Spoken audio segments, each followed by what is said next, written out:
everybody for coming today. This is our first official Canvas training. I appreciate everybody's enthusiasm to get started. Everybody here, you guys are pioneers. This is Kevin Hansen from Canvas, so you're going to be learning from the expert today. We'll be taking the training right along with you guys. As soon as we get up to speed with, our training, we'll have many more sessions available throughout the summer and until the end of time. So I'll turn it over to Kevin. Okay, great. Thank you. Appreciate it. Sorry I'm late. I have no good excuse. I got up this morning and realized my watch was in Central Time instead of Eastern Time. And I'm from Utah, so I've been just messed up for the last 3 days. I was in Mississippi. Like our weather? I want to take it back. Okay, you can. We'll be good job. We Yeah, don't bring us yours. We don't want your weather. Yeah, we are going to be lucky to be at 10% precipitation this year, and we got to 15% last year. We'll take all the water we can get. I'll take it back in my luggage if we have to. We're not quite to California critical state yet, but a little bit of background about me. So my name is Kevin Hansen. I have been with Instructure for 2.5 years, just over 2.5 years, which in Instructure time, if you guys are familiar at all with our company, that's a very long time. I'm like old age, been around forever. There's only 30 people at the company that have been there longer than I have, and many of them, what's that? And that's 2.5. Yeah, and that's 2.5 years, exactly. We're a very young company. They're not all, young and handsome and as I am. But that's but we really enjoy it. It's a fun place to work. We're very passionate about what we do. A lot of us come from either education or those of us that don't come from education, a lot of us come from business where we got kind of tired of the rat race of just making money. So we decided, you know what, let's make money and let's do something that hopefully can make a difference. And that's what a lot of us believe in. Our co-founders, Brian Whitmer and Devlin Daly, were 2 students at Brigham Young University, a local university in Utah. And they were taking a master's course in interface design in computer information systems. Devlin's background is in authentication, and Brian's background is in user interface design. They were using Blackboard at the time. Couldn't stand it. Their assignment was find a broken market and try to find a way to fix it, and so they did. And so there will be a lot of times where you will find that their intent was very much to design an LMS for students. And a lot of the way Canvas is designed is very much 100% for students, teachers second, and admins third. Right? And so there will be times where something will be very easy for students or very much designed for students and not so easy perhaps for an instructor, and for an administrator maybe a little bit less. But that's really kind of our philosophy, right? They determined that the end user was a student and not necessarily the teacher. Teacher indirectly, but the student was the customer, right? They were the ones that were going to benefit from this ultimately. And a lot of the philosophy and a lot of the design of Canvas comes out in that way. Now we have since tried to switch a little bit, not switch, but redirect our efforts so the instructor perspective is getting much better. It's actually quite good. Most people will say it's quite good compared to what you also see out there. And the administrative interface is also getting much better. So we'll see some of that today. I wanted to show a video. Hopefully, let me double check. Did I hit F9? Yeah, I did. I want to show a video. Anybody seen Kid President videos? I saw the first one yesterday. So I stole this from somebody yesterday.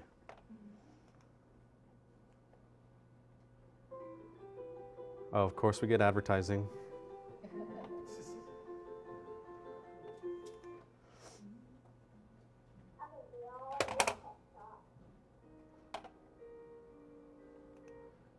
How do I adjust the audio? Oh.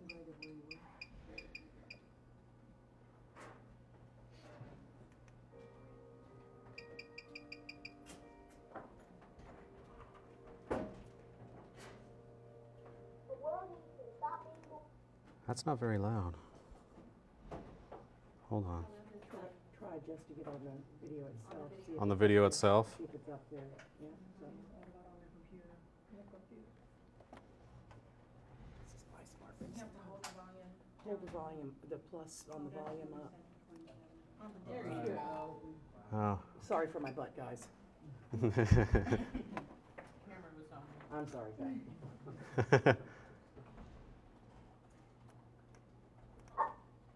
think we all need a pep talk.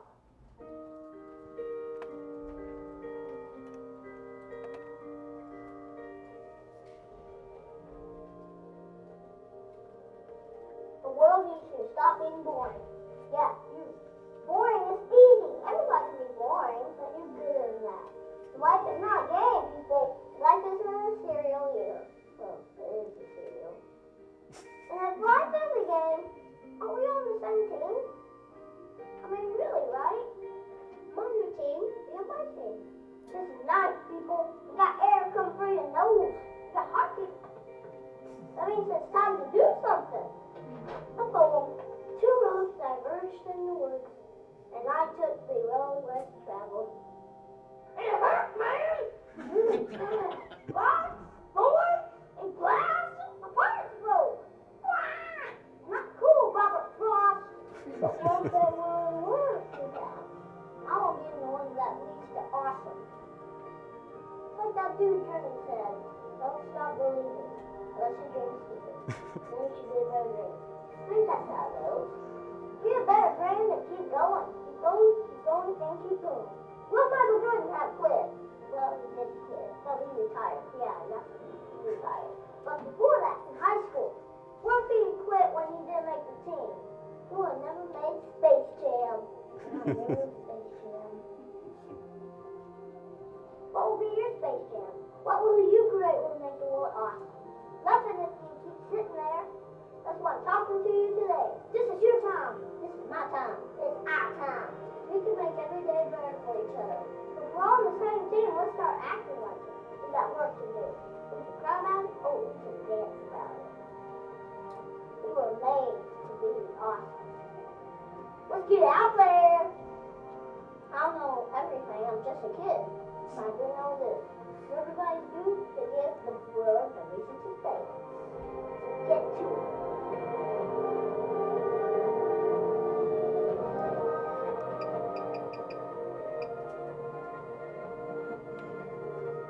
You just did pep talk. Create something that will make the world awesome. Play ball.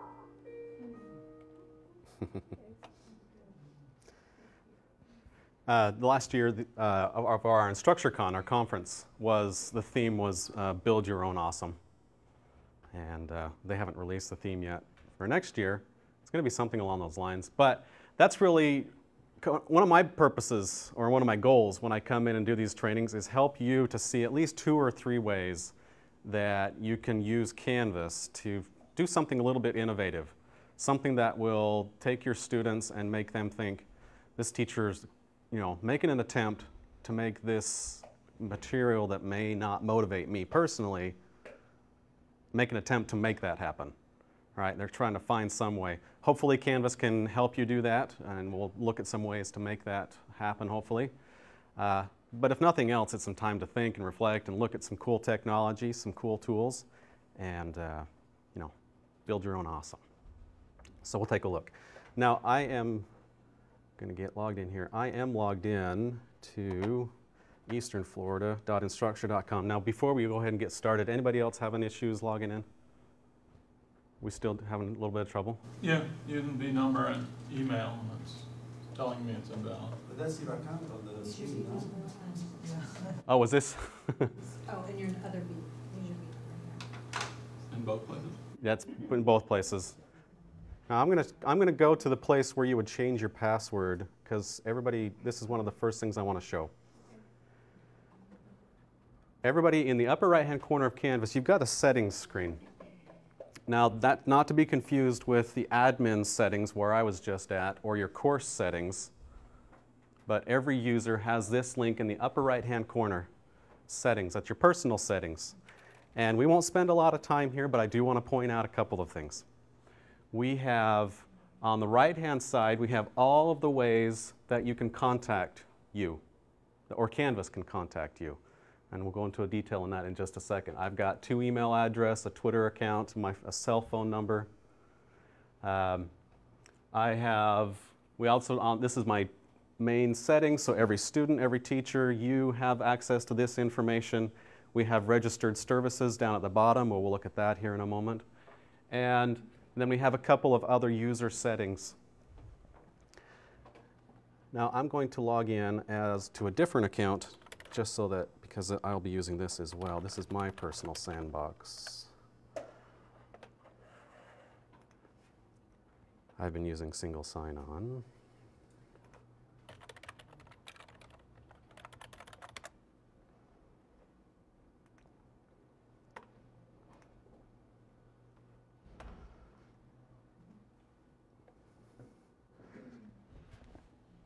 I need to sit down so I can see the monitor. Since we're Yes. still here, could you reset my password? Yes, what's your name? Bachelor, B-A-C-H. I tried to do it through Outlook to reset my password. Okay, do you have single sign-on set up yet? On your, not yet? We don't use CAS or Cycle, so we have to come up with an alternate something. Okay, did I spell that wrong? E-L-L-E-R.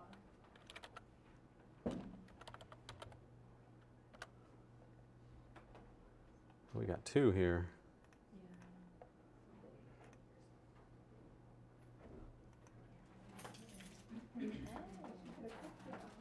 Yeah. Is this the one you're trying to log in with, this email address as your login? Yes. Okay.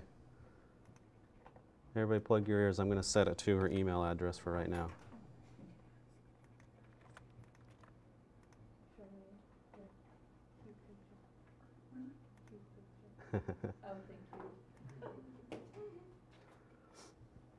All right.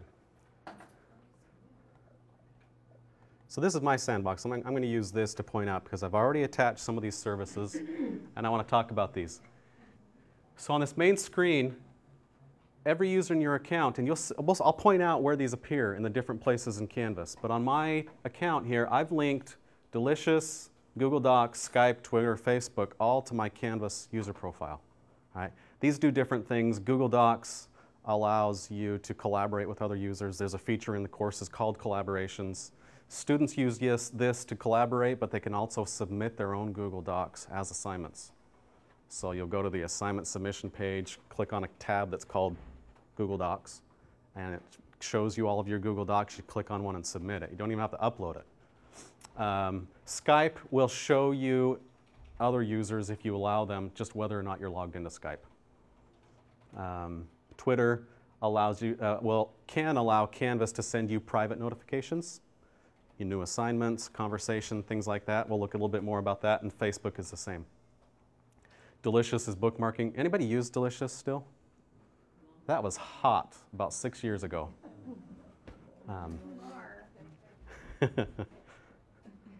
Anymore, your browser does all that bookmark syncing for you. Okay, so let's look at this. I wanted to point out, I've got all those services. Now I'm going to the notifications area. Now this will come up in a lot of different ways. So every user has this screen. All of the ways that Canvas can communicate with me will be added as a column here across the top. Because I've added additional email addresses, a cell phone number, Facebook and Twitter, I can now choose to have Canvas communicate with me about all of these different types of things in whatever channel I want, and how often. So I've got my email address. I get a weekly notification on submission comments, but I don't receive anything on my email address. All right, I've got it set up. Now this is my teacher account. This isn't actually my user account, but I've got everything else set up to send notifications, ASAP or weekly. So with Facebook and Twitter, okay. Now we have some students, well, I don't know students, but we've had some teachers where they turn everything off, okay, everything off. Now that can be problematic, and we can talk about strategies. I know Jason will talk about that at some point too. But except for Twitter, okay? They'll send everything to Twitter. On the back end of Twitter, it has a similar interface like this, say. So they'll have everything go to Twitter, and then on Twitter, they'll add their Facebook, and they'll add their email, and they'll add a dozen different cell phone numbers or email addresses.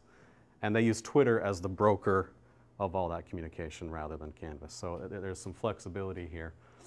The key information on this screen, though, is, and as you have students and as you get into Canvas, this determines what you get from Canvas. Canvas wants to send you all sorts of information constantly, right? And so this screen is important to understand. And as you can mouse down over these, gives you a little bit indication of what type of information is here, what type of communications each one of these are. And you go down. Many of these, some of these are specific to Canvas itself. A lot of these are course specific, but all of these notifications are global. There's not a screen inside Canvas that says, okay, for this course, I want to receive notifications daily, or this course, I want to receive them weekly. This is a global setting for every user. Okay. And I'm going to click on settings here. On the left-hand side, we use settings way too much. On the right-hand side over here is where I can add additional email addresses if I want to. So by adding services, it automatically added those communication channels, and then I can add them over there as well. Yes? Kim, settings up on the top, is that the same as settings in the left-hand column? No. Well, yeah, that settings right here will get you to your user page that gets this navigation. Yeah. Because I'm getting the same thing when I click on Yeah. it. Yeah. But not when you're in a But not if you're looking at class. Street navigation. Yeah. It'll be more clear here once we jump into a course. Now it's a little bit confusing for a teacher. Remember how I said Canvas was designed very much for a student. It's not really that confusing once you see the differences, but a student will never see anything other than that setting or this setting. All right? Students never see anything other than that. A teacher, you, will see that settings, and then when you're inside a course building that course, you'll see another link over here called settings. Okay? If you are an administrator, you'll see a settings on the left-hand side when you're looking at an account. I personally think it would be nice to find a different way of calling those. I don't know what a better one would be, but it is confusing to have the different settings used in different places. Okay.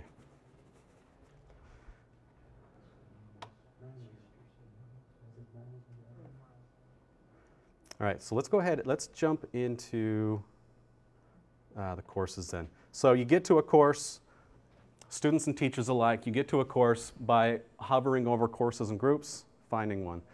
Now this is at this point we need to make sure everybody has a course to play with as we go through today. Does anybody not that we need to put them in one? I don't know. Okay, what's your name? Barbara Kennedy, okay.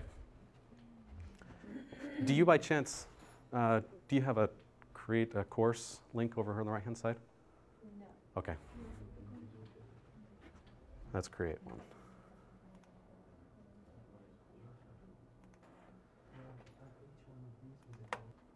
Okay, so let's go ahead and jump in here. Now I am going to focus on kind of that, we're going to look at outcomes and kind of bounce around here a little bit, but I am going to focus on kind of 3 or 4 areas initially, and then we'll branch out. We'll have time, I'm certain, towards the end to answer other questions and go into some of these other areas. But I am going to focus today primarily on some of the course settings. I'm going to look at outcomes and then the design pieces of the interaction pieces of your course, you know, looking at discussions and assignments and quizzes. Okay, because I have it open, Jonathan, if that's okay, I'm going to use your course initially as we're showing stuff. Okay, you can work in it too. don't worry about that, but I'm going to use yours to show. Okay, now I'm going to take this approach a little bit kind of my way. When I jump into a course, one of the first things I start to think of is the student flow. So what's the first thing they're going to see, and then what am I going to expect them to do as they work through that? Okay, so I'm thinking of kind of some of their user expectations.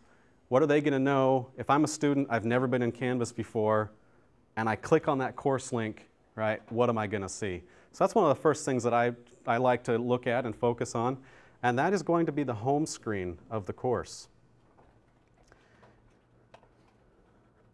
When we jump in. Now the home screen, the layout of the home screen can be set up one of several different ways. And the way that you get to it is by clicking on this Change Homepage Layout.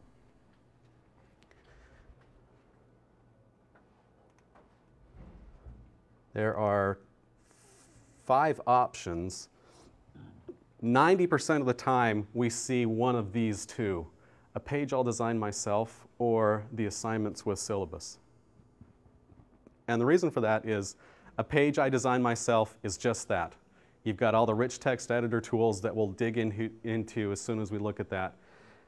And you can really be flexible with that. Many teachers like that because it what allows them to put in all this text and hopefully a lot of pictures.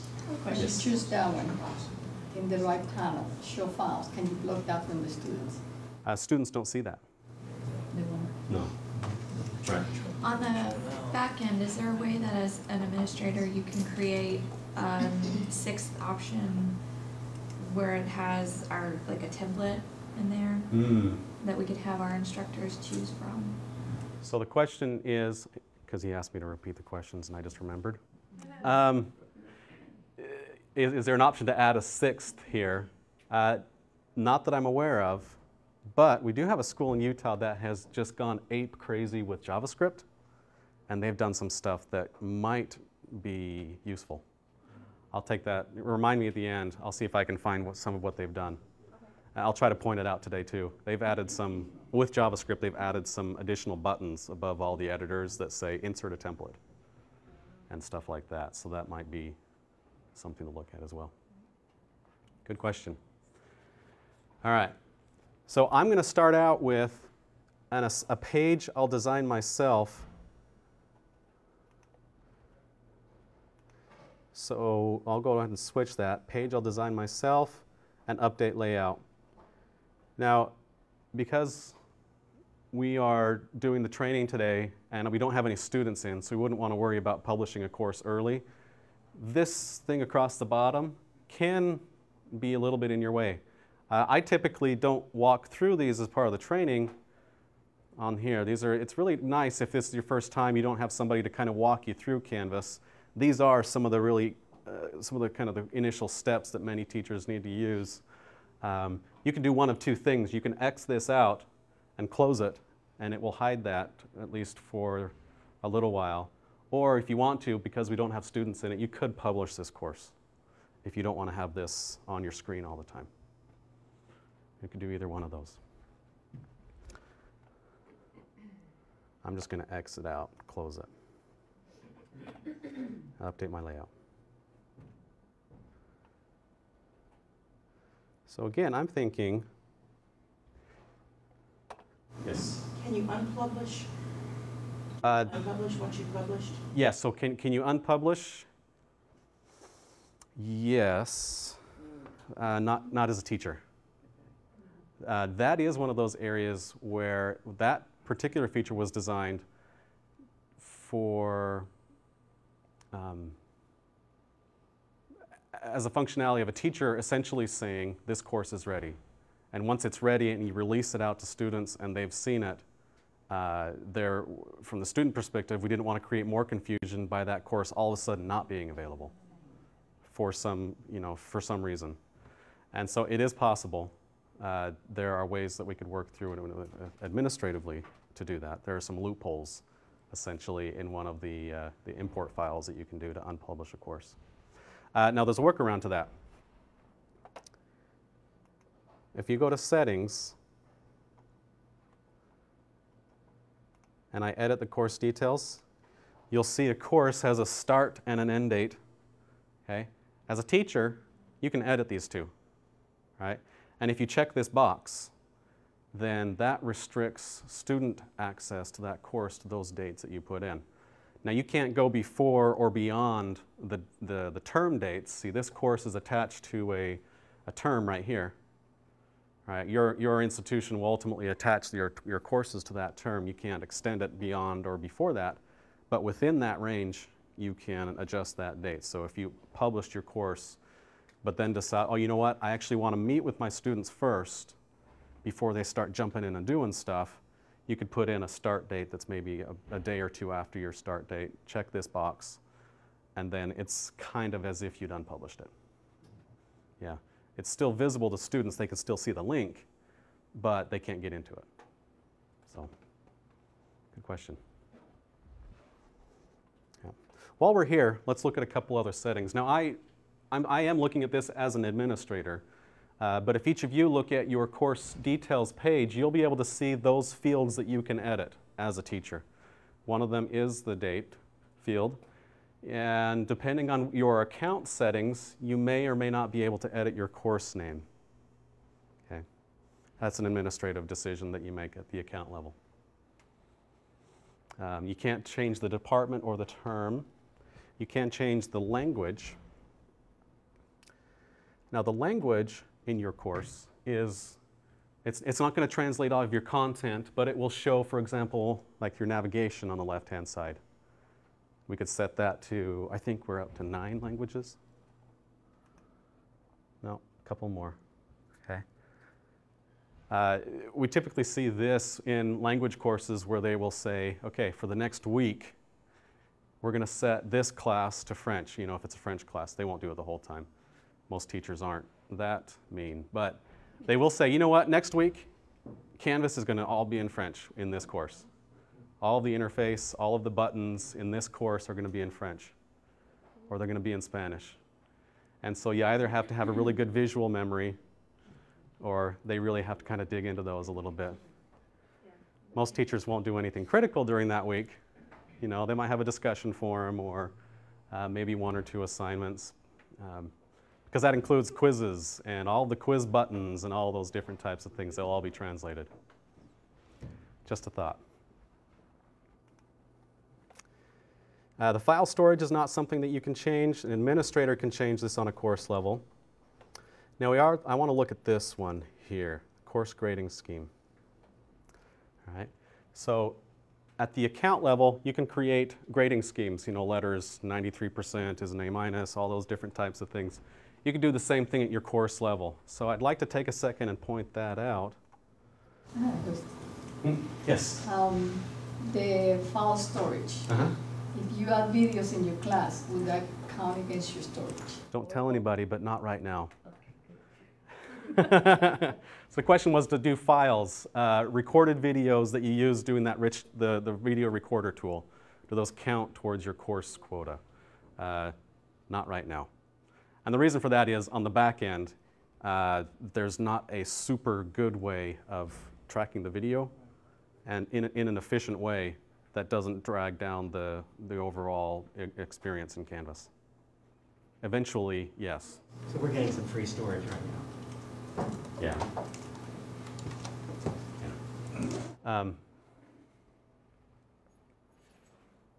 Yeah. Now we'll talk about course files later. By the way, user files, did we still have that up? Users also have a files area. So you have a files area on your own file settings up in that corner. Students do as well. The default quota for that is 50 megabytes, okay? Which is, if you're just using that for assignments, submissions, because when a student submits an assignment, it goes here, right? It goes to the course, but it also goes to their own files area. That's a fair amount. Now, a lot of schools will increase that eventually, and you can increase it for individual users. Now, the cool thing is that I, as a student, if I hit 50 megabytes, let's say I uploaded a whole bunch of audio or something, right, and I hit that 50 megabytes, if I go to one of my courses to go submit an assignment, I still can, right? I can't upload files here, but Canvas will let me turn in my assignments. Okay? I'll always be able to turn in my assignment. Doesn't mean they should abuse it, but it won't block them. Okay, so I'm back to this course. So the grading scheme, when you click on that button, Canvas starts to just build one, kind of the traditional grading scheme. Now this grading scheme is actually quite flexible. Okay? It just takes that percentage and matches it up to something, some label. If your account had created some account level, your school had created some standard grading schemes that you just want to use, then you would click on this button. Looks like Dyla had created one at the account level, and you could use this one if you wanted to.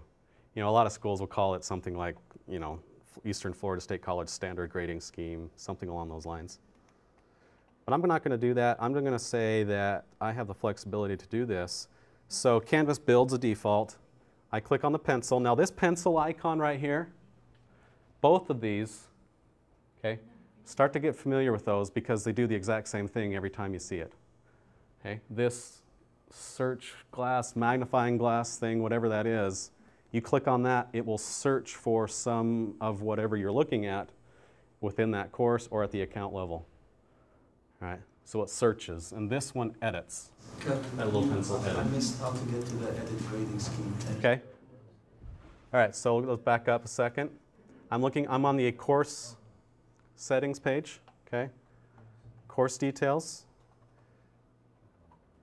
You may need to edit course details and then set grading scheme after you've checked this box. Thank you. You there? Okay. Yes. All right, so I'm going to edit this grading scheme. I'm going to give it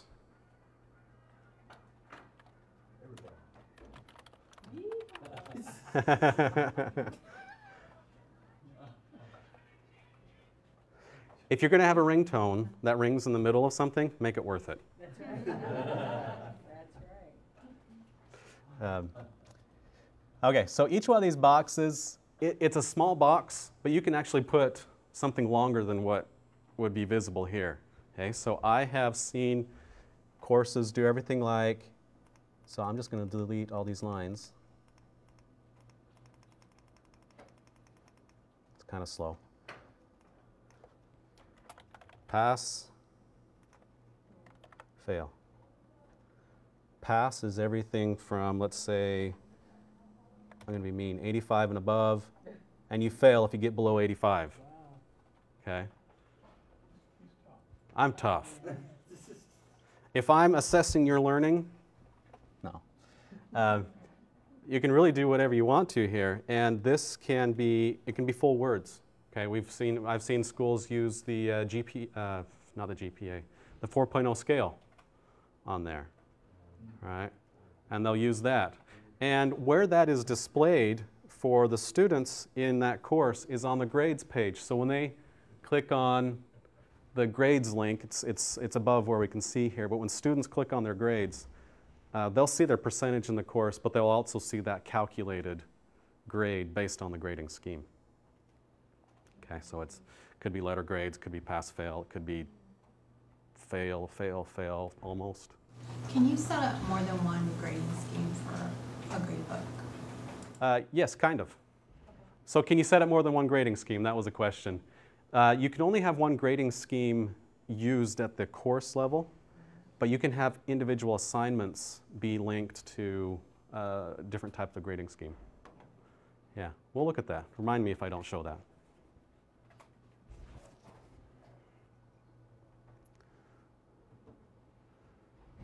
So I'm going to just insert one more line. So we're going to do pass, almost, and fail. And we'll say pass is 85 and above, almost is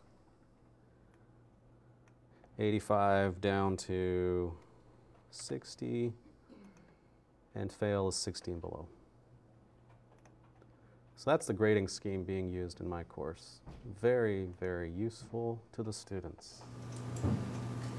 Dad, I Yes. know a lot of faculty use a point system as opposed to a percentage. Yeah.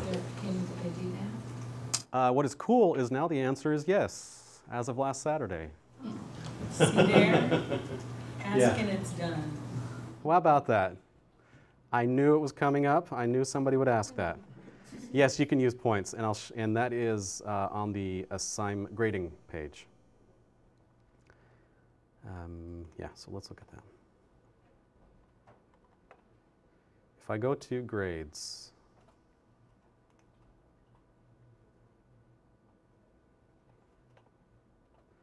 you know what, we may need to add some assignments to this course before we can see that. Yeah, we're going to need to add some assignments first before it gives us that option. We'll get to that. Okay. Okay, the other thing I want to point out is navigation.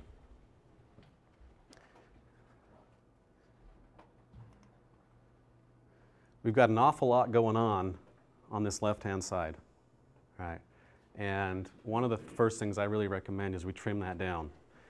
And so the way you do that is on that navigation tab across the top. And quite simply, you drag things that you don't think you'll be using from the top section down to the bottom.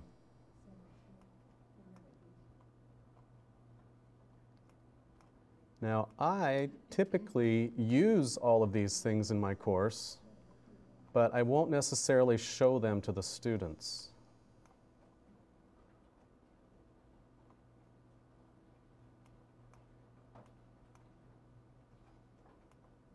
And we may add more of these back.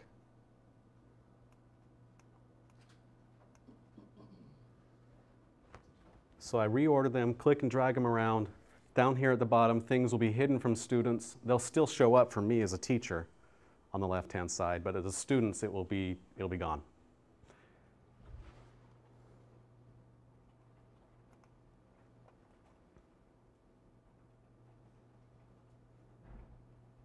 Okay. We're going to come back to here, more than likely, but I want to jump back to the home page that we get back to.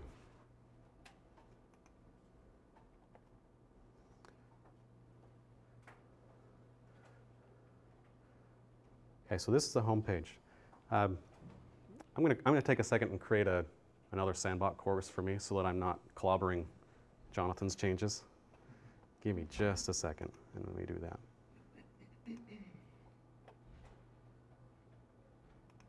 That's okay.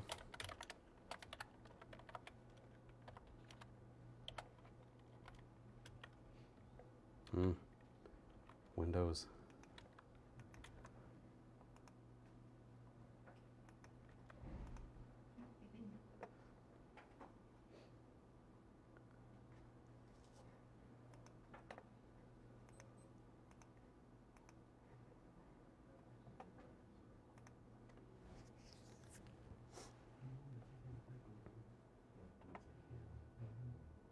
Okay, so I'm going to click Start Editing It Now.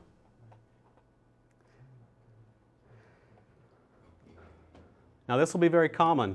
Everywhere across the board, when you start editing something, typically you will always see these same set of buttons across the top and this right-hand panel. This is the panel you referred to earlier. Can we hide this from students? Now, were you referring to these links, files, images, those things? Okay, yeah. When you edit the content, you'll see this. When the students look at this page, they will see other things on this right-hand side. They will see other pages or upcoming to-do assignments in their course. They won't see this when they're viewing the content. I know, but when I play around and create my own page, and as a student, you have something there, common files.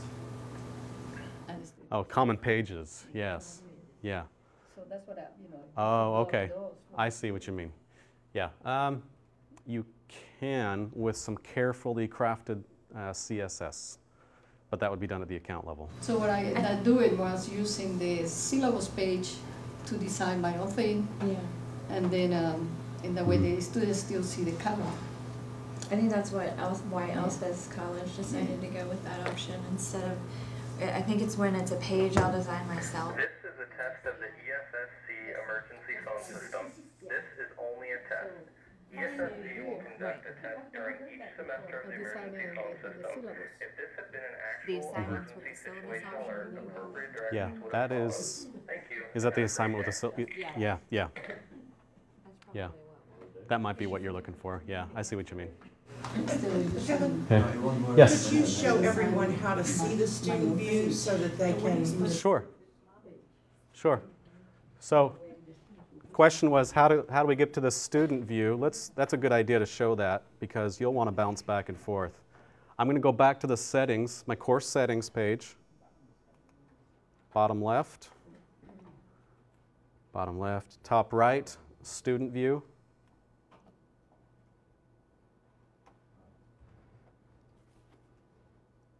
So now I'm looking at the course as a student would see it. Yeah, those kind of pages. Yeah. I agree. So bottom left, course settings, top right. It's kind of like when you learn to drive a stick shift. It's just muscle memory. Second to third. Or a reverse where you have to lift the thing up, push it down.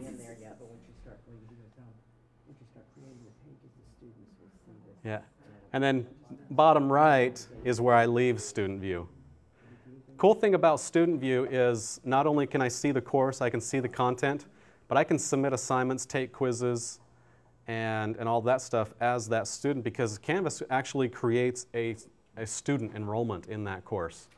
That student enrollment's not supposed to show up in your analytics or those types of reports, but it will show up on your grades page. So you can go in a student view, take a quiz, submit an assignment, come back to the grade book as a teacher and see, okay, now that they've submitted work, okay, that's how their score appears. What does it look like in the speed grader? And those types of things. We'll see that as we continue to work here. So I'm going to leave student view, come back.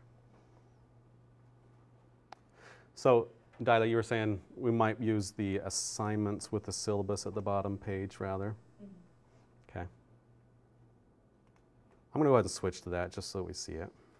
It's very similar. We have all the same tools.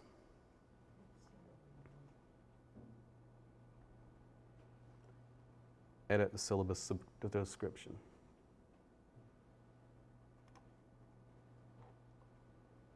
Okay.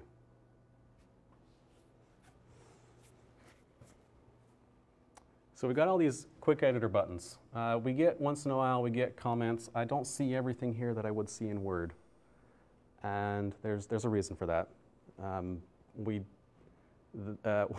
One of the comments that, again, kind of one of the founders they came back with from students is, we don't want the courses that we're in to look like a Word document from the 90s. Right? We want it to look like what we see everything else looks like out on the web. We want to see readable fonts. We want to see good standardized fonts that are readable. We don't want crazy colors. We don't want marquee text. You know, we don't want strange stuff like that. We just need to get in and get our stuff done and get on with our life. So we very, very reluctantly add things to this bar. The only two things that we've added, in fact, in the 2.5 years that I've been there, are these two right here, superscript and subscript. So. I haven't found a spell check. Why don't you have a spell check? Because it's built into your browser. Okay. Yeah. And it's much better than anything we could add. Now you can upload Word docs and PDF files, and we'll do some of that, and we'll upload images, definitely. So I'm just going to say welcome to the course.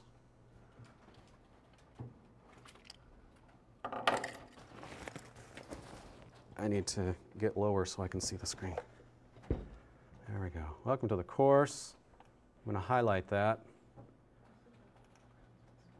Change it to the heading.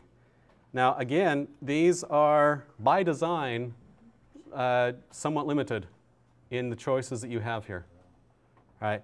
And some of that is in efforts to make a student, as they're taking one course, they take another, stuff should kind of feel the same, right?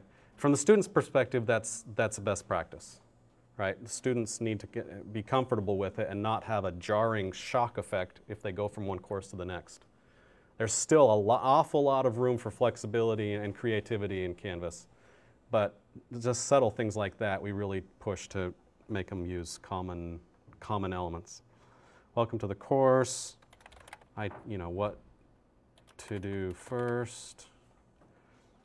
And then we'll have down here maybe FAQ. I'll show you what I'm thinking about these here. FAQ, instructor information, syllabus, whatever. I'm just outlining putting some things here. Now as I'm thinking, I'm just highlighting FAQ, and I'm going to start using this right-hand content pane. And so I'm looking over here at wiki pages. A wiki page in Canvas is just a HTML page. Okay, not really sure why they called it wiki page. It can be used as a wiki page, but more often than not, it isn't. So there's not a page over here called FAQ, but that's okay. I'll create one. Link to a new page. I'm going to call it FAQ. Insert link. And then instructor information. Highlight it, link to a new page. And insert link. Syllabus. Now, I don't have to create a page called syllabus because there's already a feature called syllabus. I just need to find it. It's in my course navigation on the right-hand side. I click on that section. It does a animation thing, and then I'll choose the course syllabus. And I'm just adding those links. And so depending on what the feature is, you may or may not be able to kind of wireframe your entire course right from this page with little pieces of elements. Now I'm creating those pages. Obviously there's no content in them, but there's a placeholder for it. And I can start moving this around. So, question then. All right, so let's get an image in here. Not sure what images we've got. So I'm going to... We do have the Windows tulips pictures. So maybe we'll have to do something with those. So yeah, we can upload a new image right here. So it's the third tab, upload a new image. I can use the files that I've already uploaded to my course. I don't have any. But I can choose a file. Let's see what awesome ones come with Windows here. Oh, look, we got a koala. I'm going to use a koala. There's no pandas. Is that a picture of Utah? Second. That might be. I'd have to look closer. Yeah, I'm going to insert it in the big image.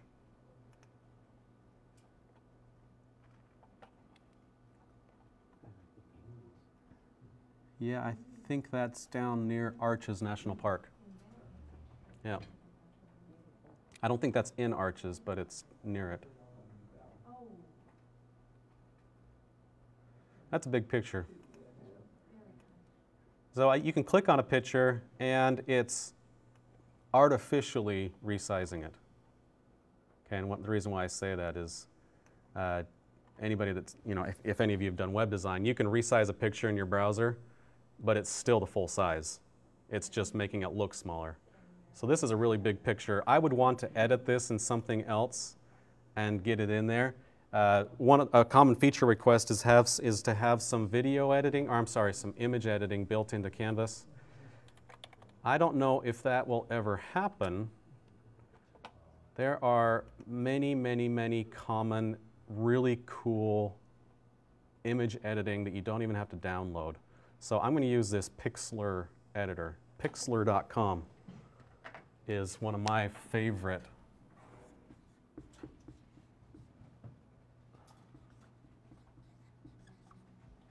I think somebody should build an LTI tool to embed Pixlr into Canvas.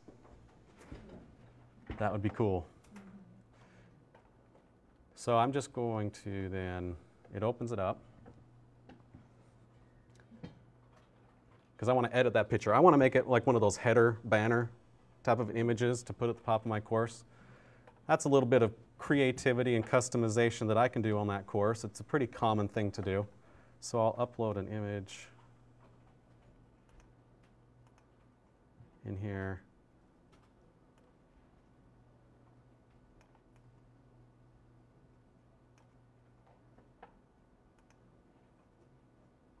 No. I don't want to squish it down. I want to crop it.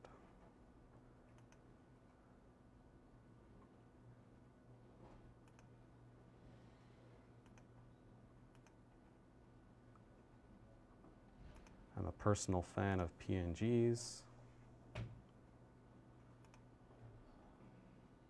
Put it on the desktop. It's called Desert. I need to close some of these tabs because I'm getting confused. Upload a new image.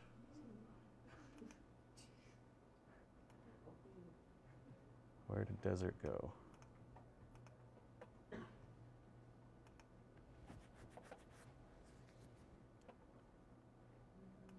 Canvas doesn't automatically overwrite your images. So I could have a desert.jpg and upload a second desert.jpg. Canvas will prompt me if I want to override it or just put a second one in there. So I just put a second one into there.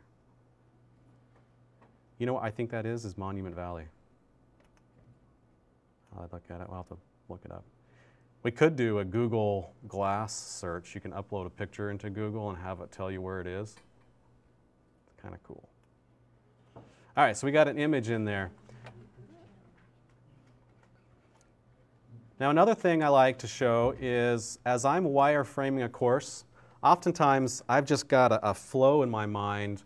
I don't want to spend all that time going out and getting pictures and gathering resources. I just need to get stuff off of that napkin and into Canvas. Right? So one thing that I will do is I like visual stuff, so I'll use this Find Images on Flickr, Creative Commons. Flickr's got a whole ton of images that are Creative Commons. So I could say, I don't have a picture of myself, but let's see if I can find one of a teacher. There we go, right there. That's me. Is that the same that clicking the little image? Yeah, Find Images on Flickr Creative Commons. Yep, images and then right, yeah, you're right. The toolbox. Uh-huh, it's all on the right-hand side. The cool thing is you can use these images just as you're kind of wireframing your course and sketching it out. You can keep them in there too. Because they're Creative Commons, you can leave them in there, no problem. Now I like to do a little bit of alignment, so I clicked on this image and I use the left, align left. By default, an image, and this is global for all of the internet, an image fits on the same line as all the rest of the text, so it doesn't have the pagination or the paragraph that stuff going on. So I'll click on that image, tell it to do left align, and then my text will go to the top. And I'll just put there. MED, instructional,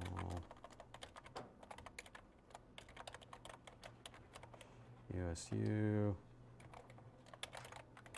emphasis, awesomeness, whatever you want to do. Yes. No, it's okay. In this page, what does the jump to today does? I mean. Good question. Question is, what does this link do? Let me update my content. The quick answer is, as you add assignments and you add quizzes and you add other types of content to the course, this bottom section will start to fill out. And it will be ordered in chronological order. and then alphabetized. So clicking on that link will take me down to here, whatever today is. Yes? Can you add alt text to images? You can. Good question. Alt text, and that is a very important thing to do.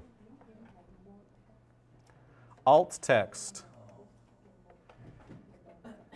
So any image that's embedded in Canvas, if you click on the image and then click on the link in the rich text editor, it looks like the little tree. Okay, that's where you can insert that alt text. Yeah. Just like to point out that comes up in web readers. Yeah. For people that are image impaired. Yeah. Canvas tries really hard to be usable for all users.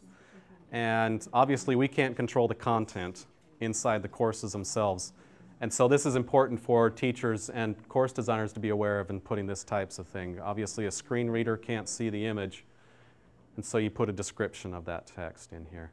The more information you can give to those users, the better.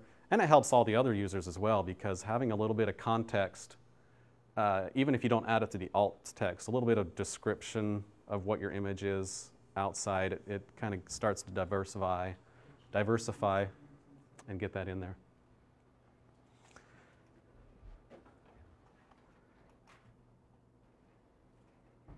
So, yeah, very similar things in all those different places.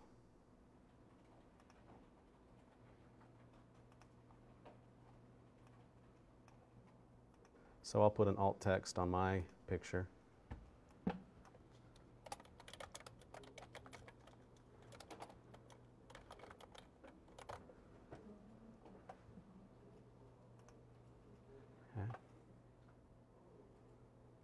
Any questions on anything we've done anything else we've done here? Okay. I'm going to show a couple other of the links that we have on the right-hand side.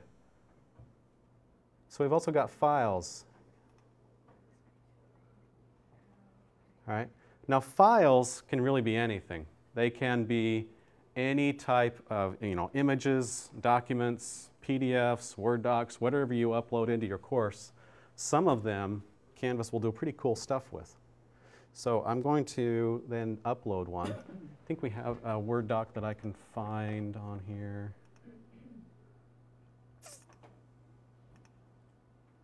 How about any PDF?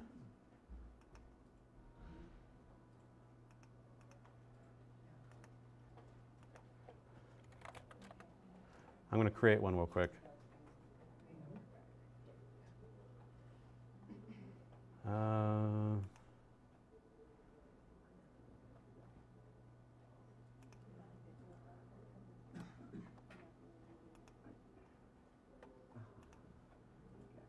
I just need a Word document.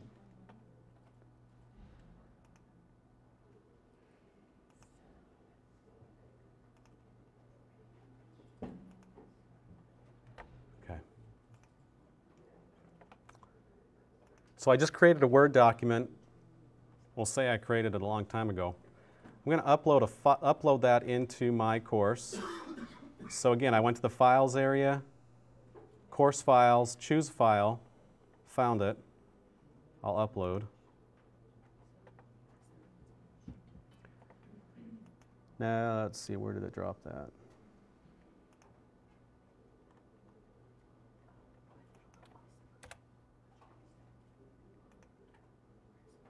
There we go.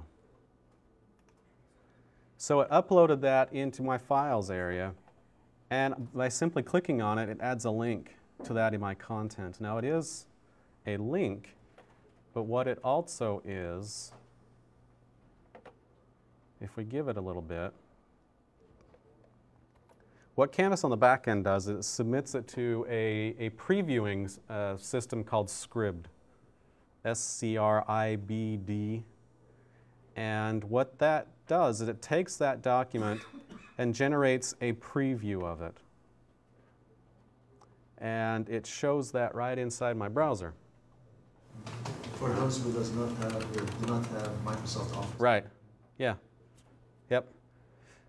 So I click on that little page preview icon, and it will just display it in line. This starts to become very useful for students because A, they might not be in front of a computer with Word. B, once they open Word, they're out of their browser and they have to get back to Canvas. Okay? So this keeps them in the learning environment. It keeps them in there, and it also works with PowerPoint.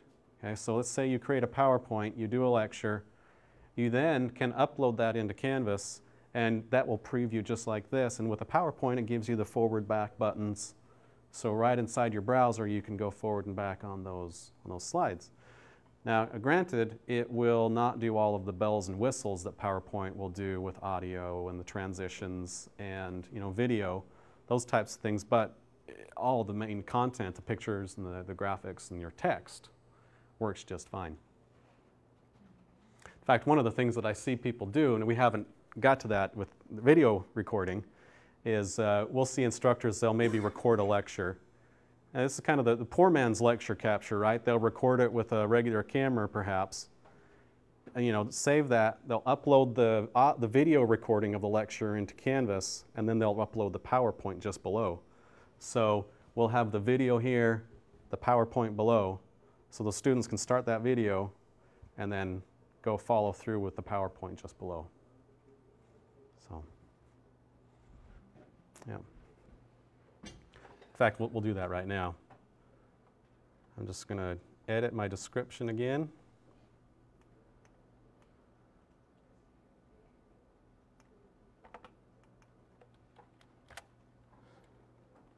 You know what? Well, yeah, it's okay. We'll do it here. The place to do that is this record upload media. It looks like a little film strip icon.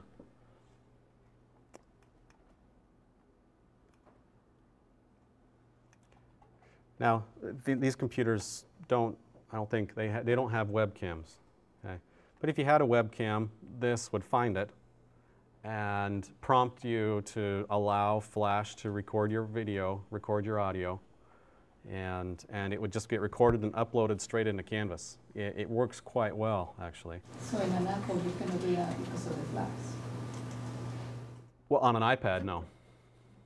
You're right. That being said, there are ways to record video on an iPad with our app. Let's see if we can get to that.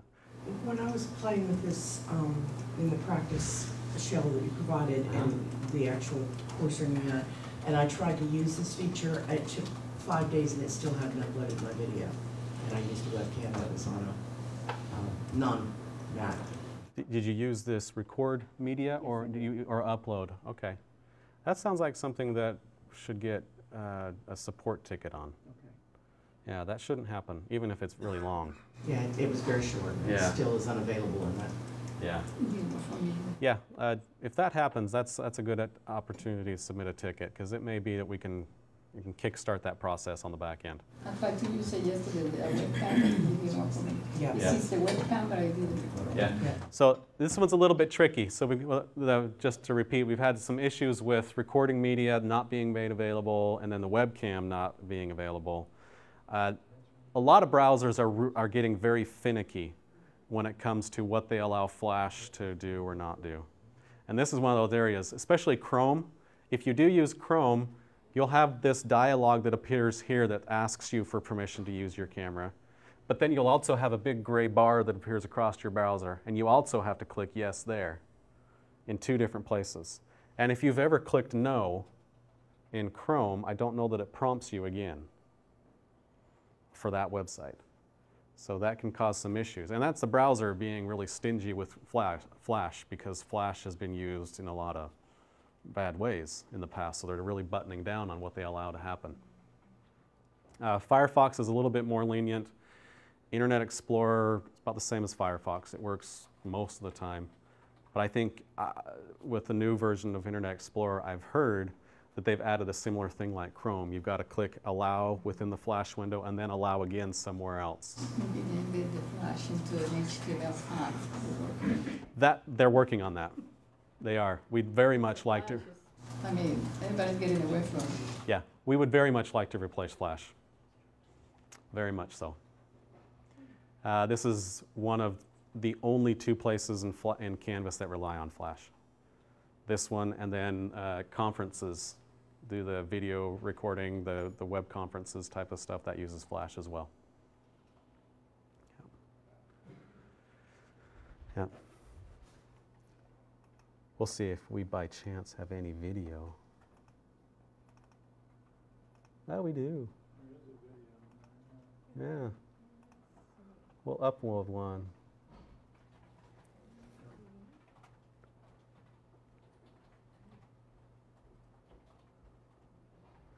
So if you record a video, it does the same thing. I uploaded that, and it will be replaced, and it just tells you that here on the screen. It'll be replaced with that embed. So you don't have to worry about all the HTML, object, embed, source, all that mumbo jumbo. Canvas will take care of that for you. And we're going to give that a second, because what it's doing on the back end is it's submitting it to our video processing, and it happens kind of all offline. Takes that video, it's converting that right now, it's a WMV file. It's taking that file and it's converting it to an MOV file, it's converting it into an MP4, it's transcoding it so that it works better for streaming and different mobile devices. So depending on what your browser is, it'll use that to deliver that video in whatever format's compatible. And it just takes a little while for that to happen. I'll update that.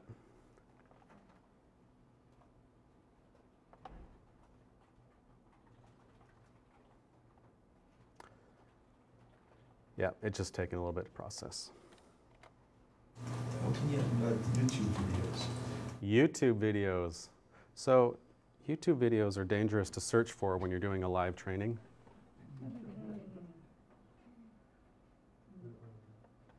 I'll try it.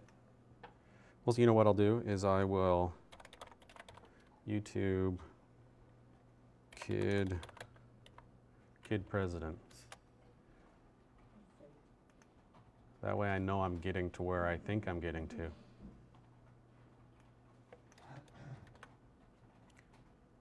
So you just go to YouTube, you find the video. Oh, so you cannot upload from Canvas to YouTube? You can. There's an LTI tool for uploading directly from Canvas into YouTube.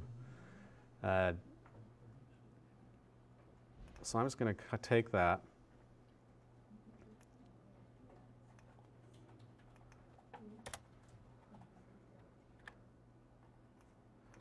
Oops.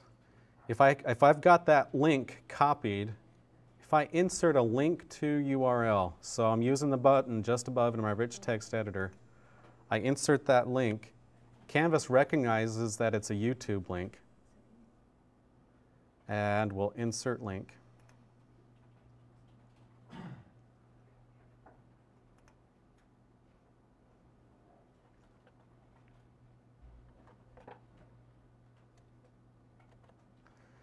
And sometimes when you're editing these pages, you just need to refresh the screen for all of the stuff that you've added to be processed and finished and whatnot. So now we got a YouTube link.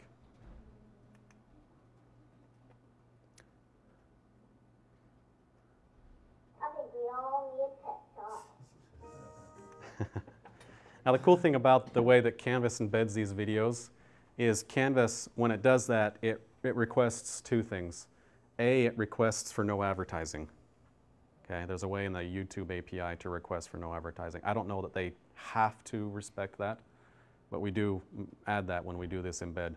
Second thing we do is when you get to the end of the video, we request that there be no related videos shown, because they're never related, right? They never are. Or they're related to some weird thing in the middle that you don't want them to be related to. So. Does two things. Yeah.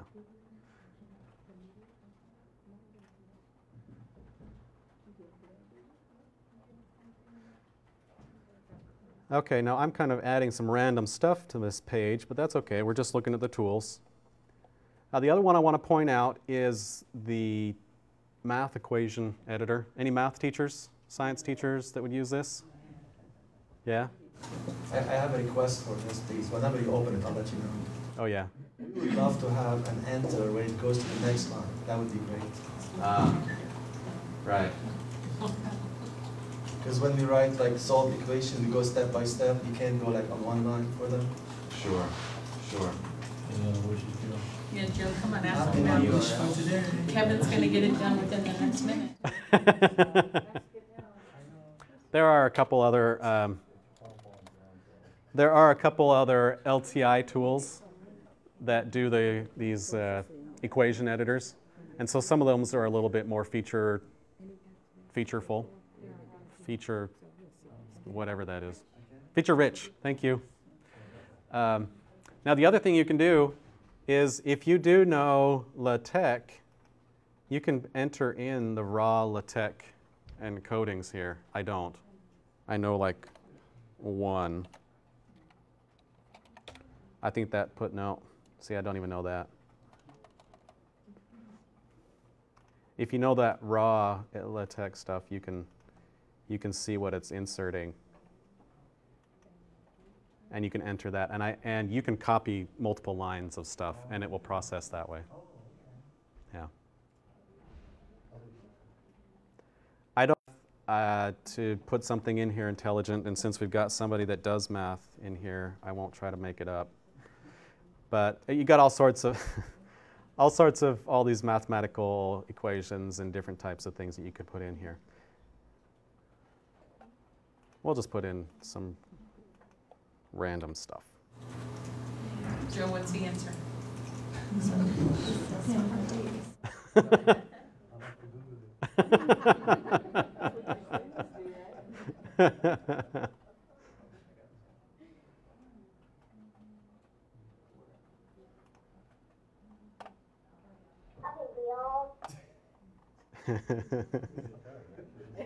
I know. I'm tired of awesome.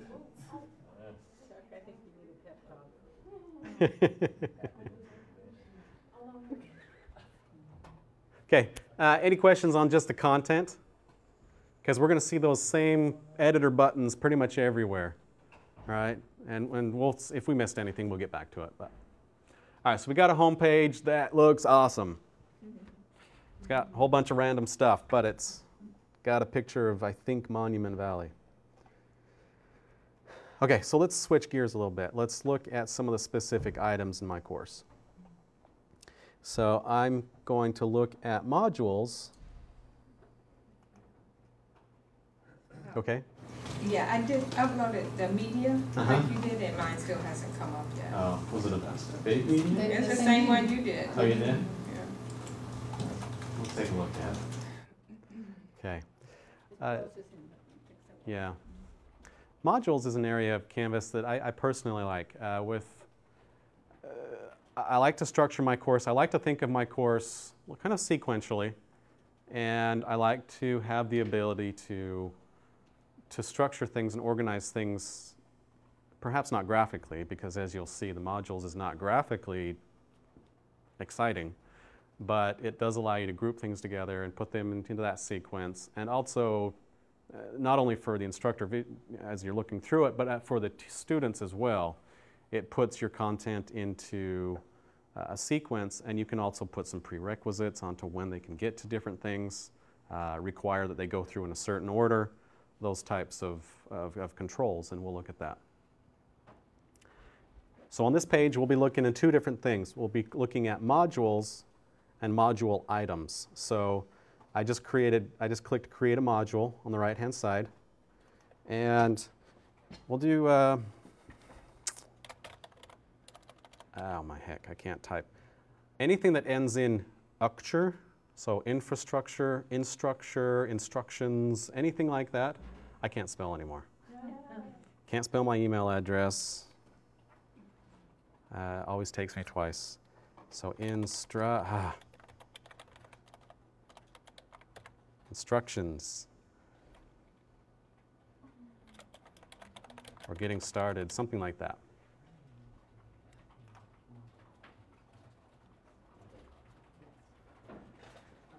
So this is where I'm taking that napkin, I've jotted down some ideas, and again, kind of like on the home page where on the right-hand side in my page content, I can add stuff or links to things that don't exist yet. All right, so that's what I'm going to do. And so I've got this module, don't have any content in it, but I'm going to add items. So we're going to use this cog, upper right-hand corner, and add content. All right, so the content that I'm going to add, initially it's got the stuff at the top, which is content for my course, but I'm also able to add external URLs, external tools, and a few other pieces. We'll add some of this. So I'm going to click on Content page. So let's say I want to add a new page. Well, let's say that's the FAQ. Now why that? We'll see. I'm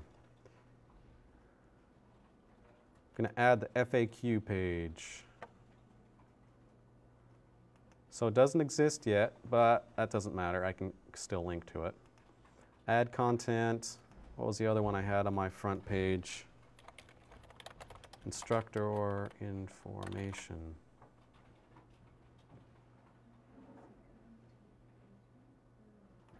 Okay, so I'm just going to do this a couple more times.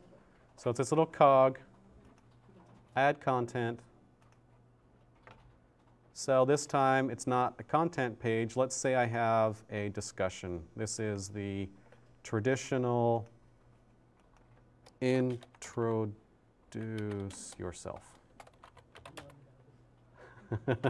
Students love this discussion forum. I know. Yeah. Or I've seen copy and pasted from Facebook too. Yeah, yeah, me too.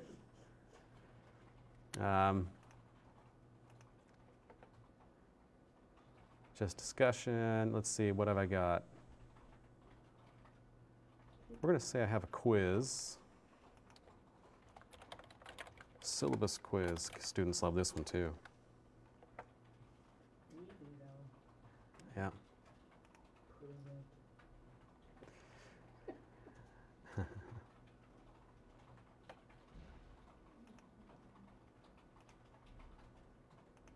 So I'm just structuring this out. Again, these are pages that do not exist. Reading resources.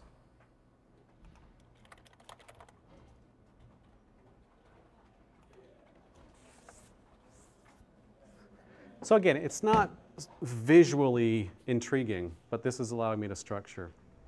So I'm going to add a second module, and this time I'm going to make a module that is based on having completed this stuff. Okay, so they won't be able to get to it until they've completed this module. So the first thing I need to do is determine when this module is done. So again, cog, but not add content, edit.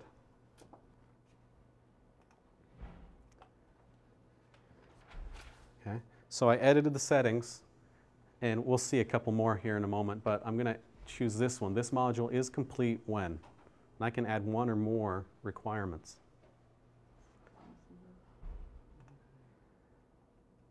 So let's say they must, well, for the syllabus quiz, must score at least, let's say it's worth 20. I don't have a points possible on it yet, but let's say they must score at least 20. And let's see if I should have added my syllabus, but that's okay. I'll put the FAQ. Users must view the item. And then they must, on the introduce yourselves, they must contribute. I think that one will work. We'll have to test it with our student view. You know what, that must contribute to the content of the page. I think that might actually apply to page content itself, not discussions, but we'll test it. Any questions on that? So now I have a module with things that tell when it's done. Will students see, must view the page, must contribute? Yeah. Yeah. So let's create another module. And this one is, I don't know, let's go thematically, Chapter 1. History of universe.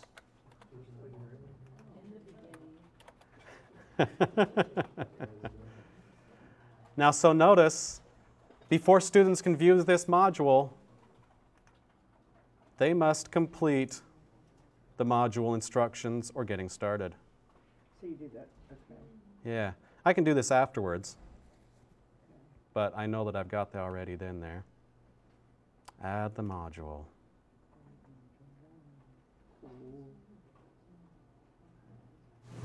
Will students see prerequisites? Yeah. So I'm going to add just a piece of content, and then I'll jump to student view so we can peruse what the students see. Let's say,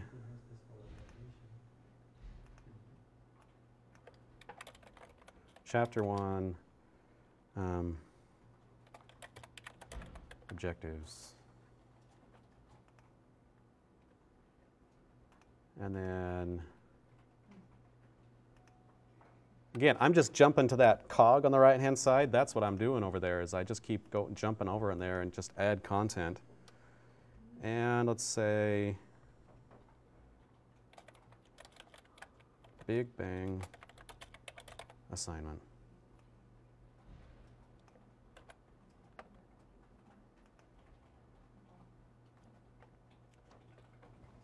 So I've got a module that's got things that determine when it's done. I've got a second module that it's only visible when the first module is done. So let's go to our settings on the left, student view. All right, so I'm in my student view. I still have a whole bunch of stuff that's visible to a student because I didn't customize this course, I customized the other one. So I need to do that, but I'll click on modules.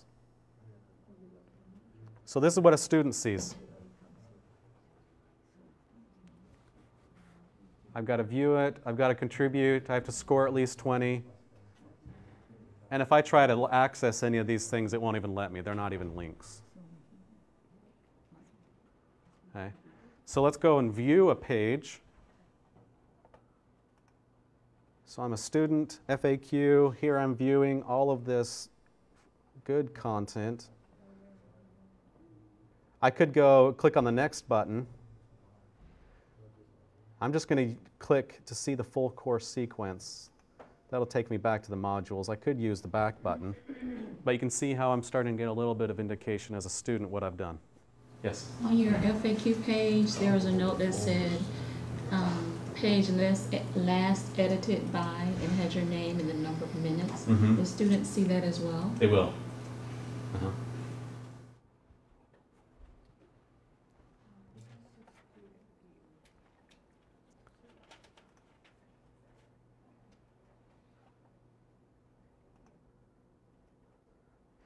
I won't get a checkbox next to an item unless it's marked as a must complete, or if it's in one of those requirements as far as completing that module. Okay, so I can complete a quiz, but if it's not something that determines completion, you know, it'll be done, and it's still graded, but it's not a marker per se for that module. Okay.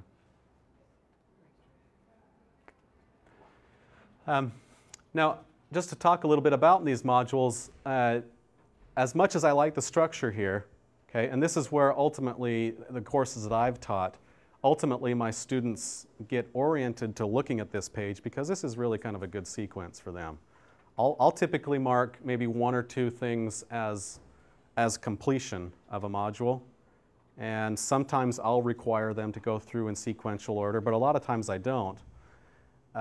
So they ultimately do get familiar with this modules page, but I still won't set that as the home page of my course, which is an option, right?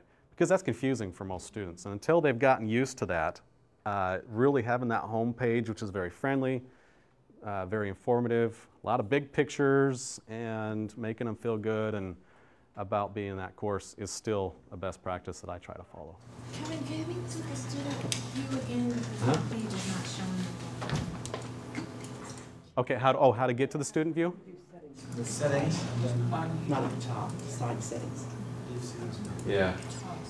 Okay, so this settings, and then student view right there. Do you not see that? You can't use the settings from up the top. You can't use that one, use the settings from the left-hand side. You get there? Okay. Can I ask you to add one content to the module that you didn't? Sure. The external tools? Yeah. Do we have any? I'm not sure they're up for us. But if we were to use the Pearson app, is that where we would use that, is my question. More than likely, yes. External, yeah. Not URL, external tool. Oh, yeah. I've got a weird glare on this monitor. Does it not tilt? I'll add one. Things that I have. Does that not tilt for you? It's not. It should tilt. It should tilt. It may be very Do it. stiff, these are new. Use your muscles.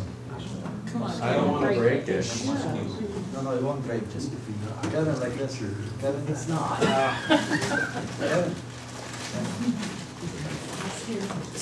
It looks like it's supposed to rotate. Yeah, it does. It looks like I'm going to break the monitor. That's okay. It does work. We don't mind. That's not part of the fee.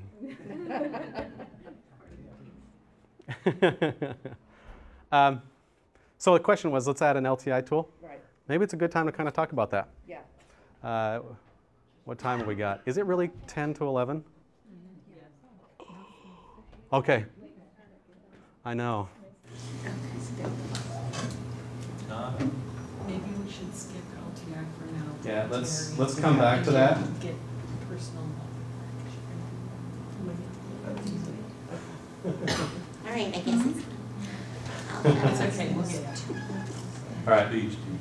There's like all this. All right, I'm going to add an assignment. I need to add an assignment because I've got a, oh, I already have an assignment. I just need to add it to my module. Because that's where I want to go next. I want to look at assignments and quizzes. Okay, because those are the big areas. Assignments won't take too long. So I'm just going to find the one that I just added. Assignments are indicated typically by this little A+ paper icon, on the modules at least.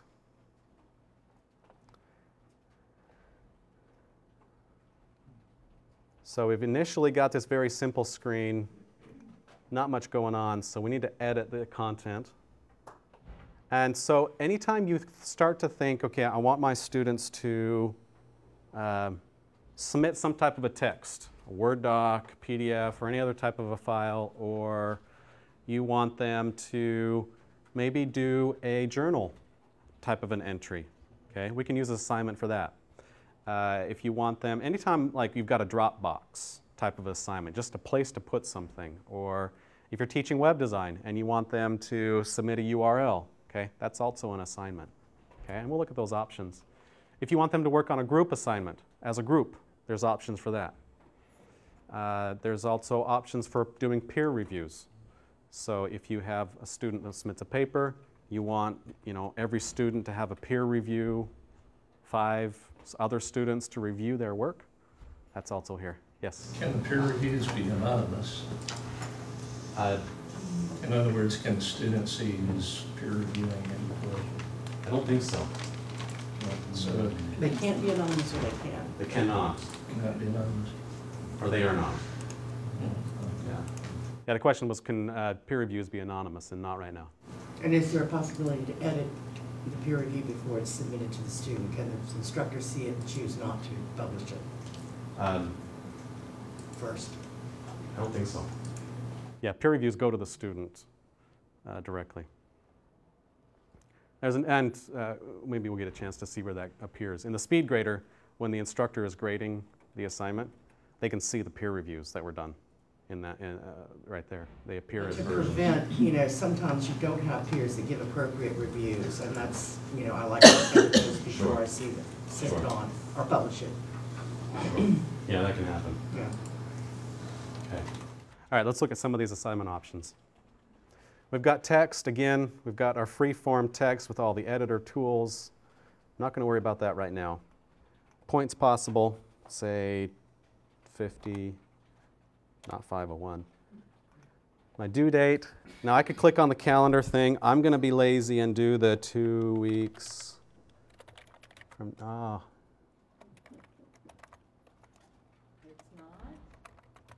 there we go. 2 weeks ago. Yeah, I don't know what all the little shortcuts are there. I think you can do 10 days. It'll do 10 days out. You can also do this calendar here, and that allows you to put in a time. It's midnight 01. No. Due date. Yeah, due date 11:59. Is it? Really? It used to be the opposite. 59 instead of 55? Even still. Nine. The option of 5 before. Yeah. Okay. Now we haven't talked about assignment groups. You can group your assignments together and weight them on your gradebook. We'll look at that after we've got a couple more assignments.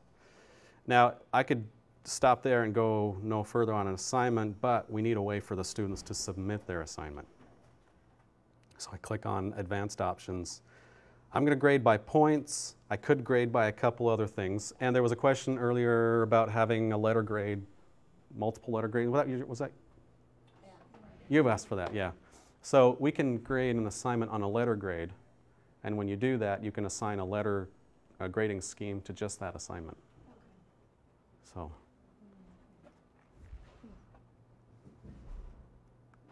I typically leave it at points though. And a submission type, I'll say online.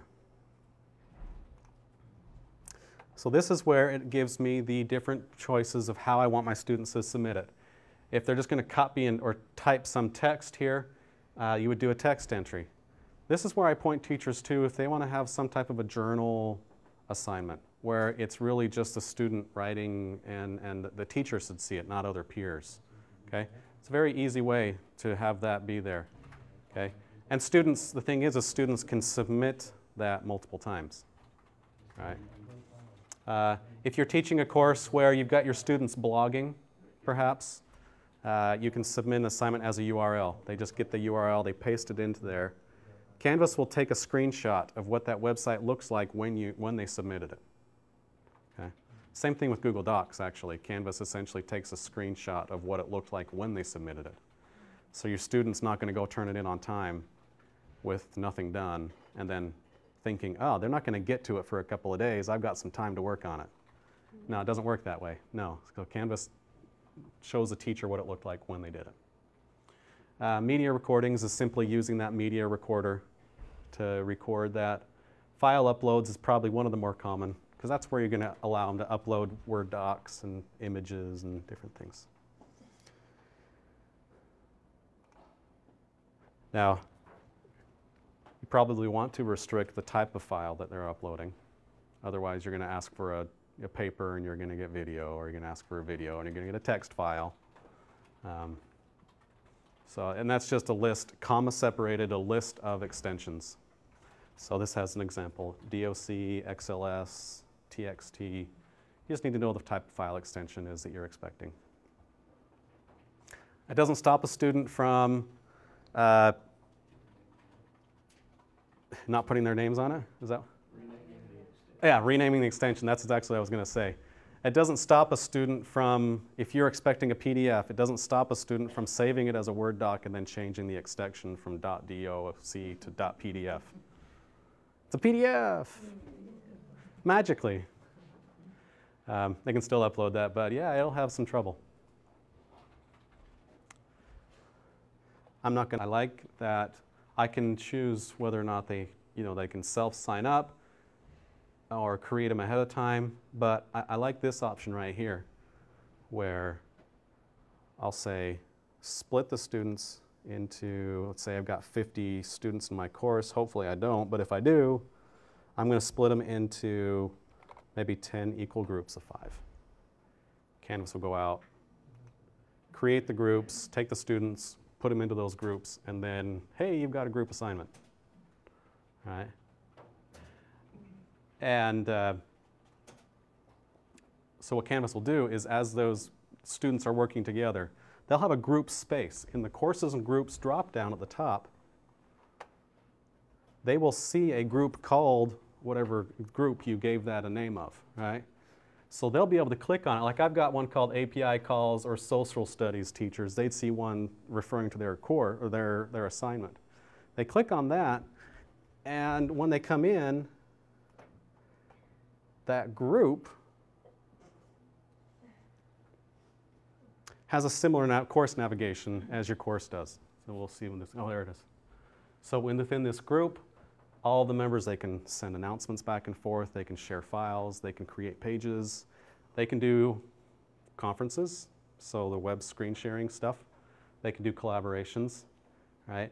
So they've got this workspace, right? And so then what happens is, you know, a lot of times you'll ask, okay, in your group, establish one person that's kind of the leader, and you do one of two things. You have that person, they turn in the assignment, right, for the whole group. Or maybe they do have to turn it in individually.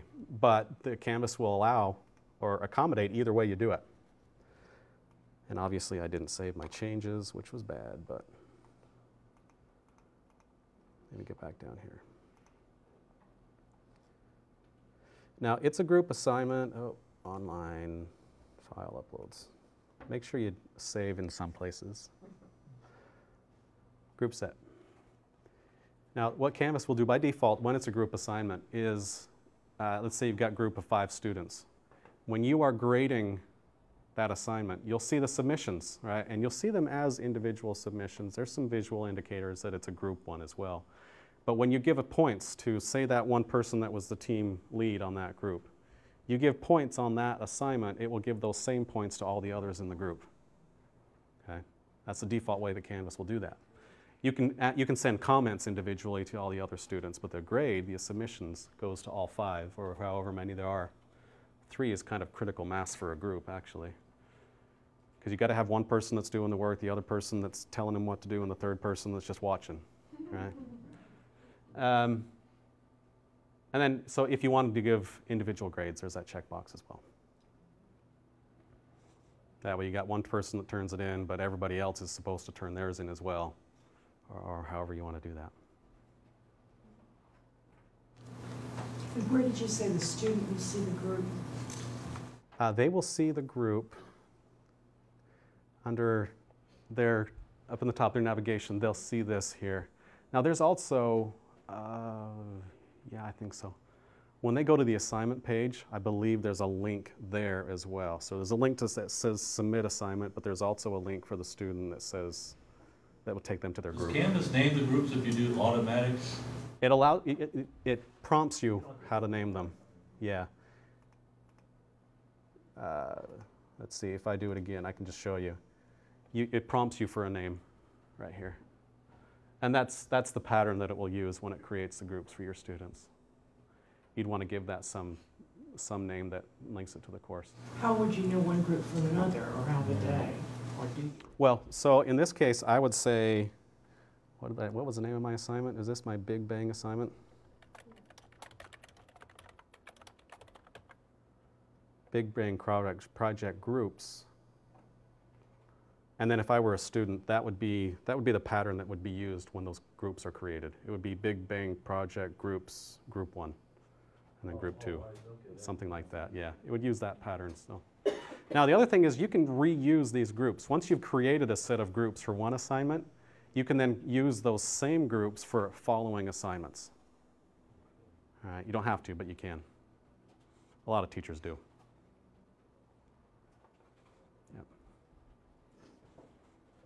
Okay.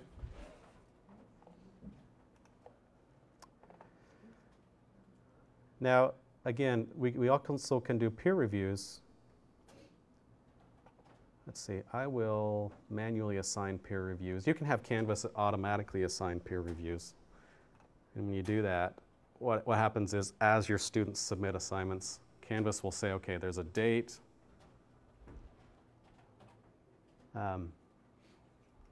Yeah, there's the assign reviews date. And once it hits this date, Canvas will start sending emails out to students to say, hey, do a peer review, do a peer review, do a peer review, type of stuff. It's pretty cool. they get, when they do that peer review, the interface is very similar to what the student sees when they are in the speed grader. If you've got a rubric on your assignment, we're going to add one here in a second. The students that are doing the peer review, they have that rubric available to them. And they can click on the rubric items, just like you would as a teacher. All right. Hopefully, they're up front and they're assessing honestly, because students always are. Okay, I'm going to go ahead and save this, but just before I do, I want to talk about these dates. Scroll over just a little bit. Every assignment and quiz in Canvas has 3 sets of dates.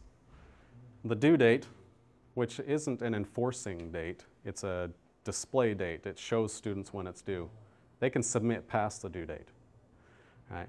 And when you're in the grade book, Canvas will tell you if a submission was turned in past the due date. It'll appear a little bit differently. Typically it's red, a little bit bolder. Okay. Do they see that it's past due? They will. Just the date, is there some indicator to them that it's past due? Yeah, when they submit it, it will tell them that it was late. If you want to block them from turning it in late, then you need to use one or both of these dates, available from and until. So the due date is not blocked? No. Okay. No. If you leave the due date blank, it just won't have a due date. It won't have a due date. They can submit it from the day they get into the course till the day it's done. Yeah. Now the other thing to know about assignments, this may or may not be a good thing. Just depends on how you see it. There's nothing in Canvas that prevents a student from submitting a second, third, fourth time any given assignment. Doesn't mean that you have to grade every one of those. When you're looking in the grade book, you look and it shows you the versions of their submissions. You select the one that you want to grade, and then that's the grade that gets recorded into the grade book. So, I mean, I typically say, yes, they can submit multiple times, but that doesn't mean you have to accept them. Can you block that feature? No.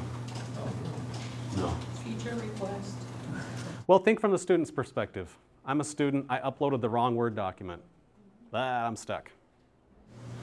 But I would prefer them contact me and ask to reload than to submit 25 assignments, because I have some students that will do that. Right. And then I've got, which one do you want me to, so they've got to tell me which one they want me to grade. I like that.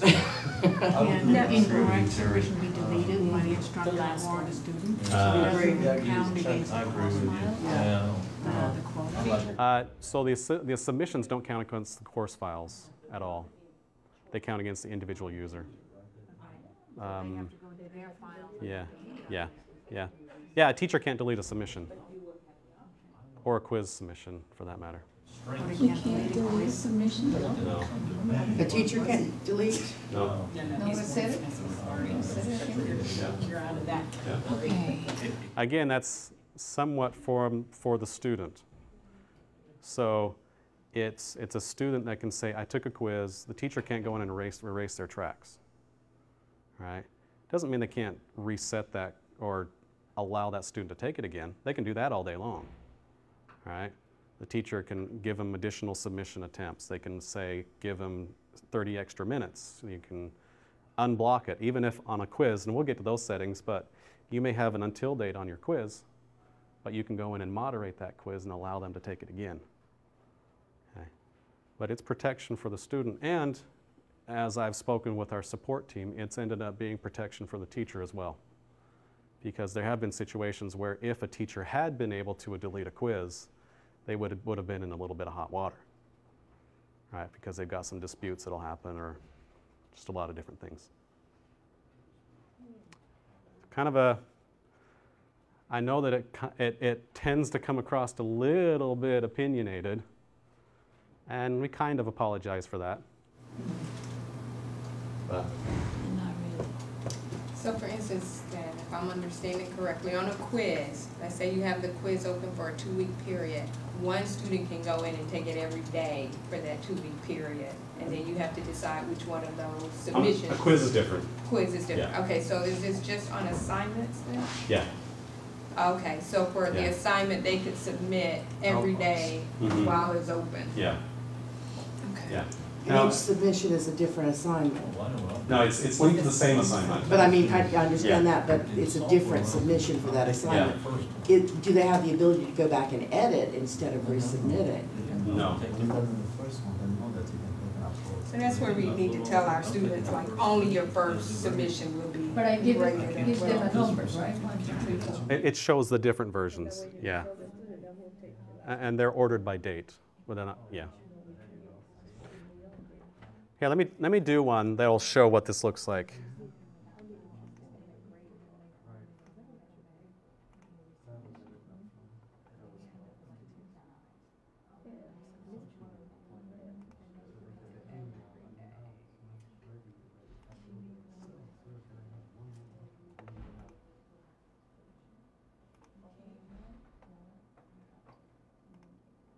Okay, I'm just kind of quickly going in from the student view to go submit this assignment.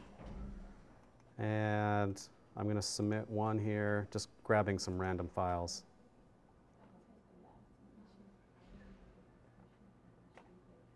Okay, so I've submitted it once as a student. Okay, I come back tomorrow, I realize I shouldn't have uploaded whatever this is. Okay, I then go, okay, I need to resubmit that. Let's go get the right one, because that's so much better. I can add a comment, you know. Please grade this one. The other was wrong.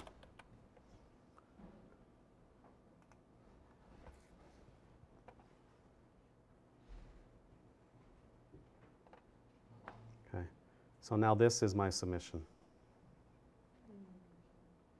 Okay. I can get some details on it. All right. Now the student doesn't see their past submissions on assignments. Okay, they only see their most recent. Kind of lays over top. The instructor sees the past submissions. All right. So I'll leave student view, and then I'll show you the teacher view for this. Does that kind of make sense how from the student perspective that why they designed it that way? So I'll go in here. I want to go straight to the speed grader.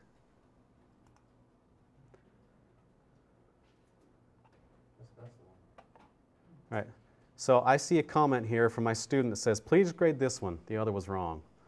And I do see the multiple submissions. I can see which ones they submitted and when they submitted it. But that comment, please grade this one, I don't see when I see the multiple submissions, correct? I only see that when I click on the submission. Well, no, this is added to the, you'll see it on both submissions. So it is, I agree, that can be a little bit misleading. Based on the timestamp, yeah. Yeah. Now, if this were submitted late, where it has that yellow, this is not the most recent, that would be, I believe it's red, yeah. Where does the comment go when you submit that? Right here? I mean, where does it go? To the grade book? Or is there an option to send that as email to the student? It's, so it kind of, yes, it kind of goes everywhere. Yeah, so when I submit this comment,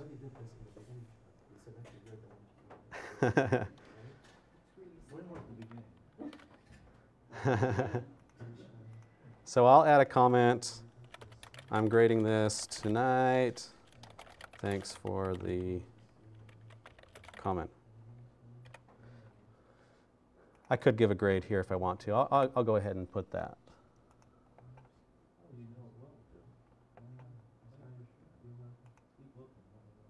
Okay.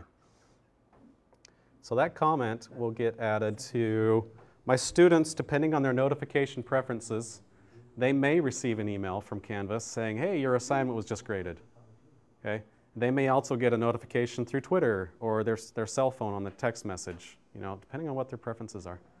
Yeah, you have a discussion area on the side that's private between the instructor and the student. Exactly, yes. Yep. And I can add all sorts of comments and attachments down here. So it's a paper and you correct the paper right there. So you write a comment and submit it, the paper goes back. In this case, the picture will go back to the student too. Yeah, well, technically the picture isn't going anywhere, but the students can see it. Let me show, yeah, there will be a link to take them back to the assignment and they'll be able to see it. If I go back to this first submission, let's say I used Crocodoc. This is we use a third-party provider called Crocodoc, okay, when you're rendering Word docs and PDFs. That allows me to put comments in here. Comment right here. I can go.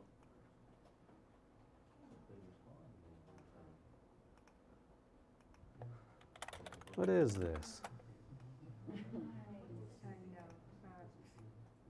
Is that only for Word documents? It works on Word documents and PDFs. Yeah. Yeah, it depends on the PDF. PDFs can be generated one of two ways. It can be generated as an image or as a document. It works best with the document PDFs. The student selected the grades to go to their personal email, and they sent you an email back. Do you receive it in Canvas? Yeah. So you don't have to deal with their personal email. You just okay, you're working with Canvas. Right. They could be working with anything. Yeah, exactly. So yeah, the question is, so interactions, notifications back and forth. You know, students can choose to receive it from their personal email, and that's one of the things is when you're having those communications, the inbox back and forth in Canvas, you really should always think that all the communications is going through Canvas, right? You don't know how they're getting it, right? Because it is going through Canvas. It's always saved in Canvas. All of these comments, these are in Canvas, right? They might get it in their cell phone. They might get it on their Facebook. They might get it on their Twitter. It's all private, but it's all saved here. This doesn't work with PowerPoint? The comments don't. It'll preview the PowerPoint here, but you can't comment on it, yeah. No. Yeah. Yeah.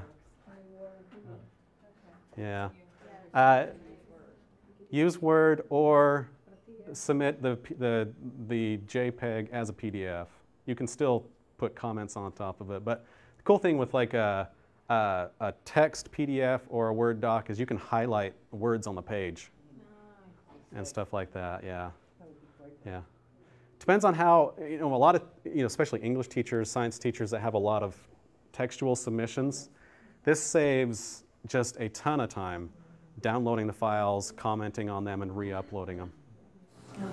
When you create the assignment, you can put the type of file that you want it back. And then when the student knows. Yeah. Yep. Yep. And by the way, when they do a peer review, they get the Crocodoc as well. So if I'm my peer, I get these same commenting tools. I get a very similar interface. I've got this stuff on the right-hand side. If I attached a rubric, we should do that here. I would be able to click on that here on the screen.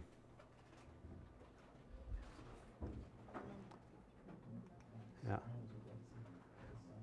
And by the way, there is a SpeedGrader app for the iPad.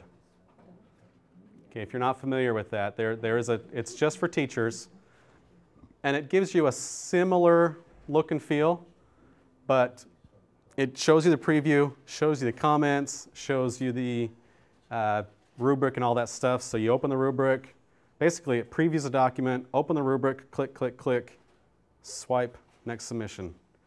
Click, click, click, swipe, next submission. Very, very cool. So that's only for Apple, not Android? iPad. Yeah, they're working on the Android one. And only iPad, not iPhone. Because it's a big interface. It's a lot of big buttons and stuff. Yeah. We got sugar going around here, so.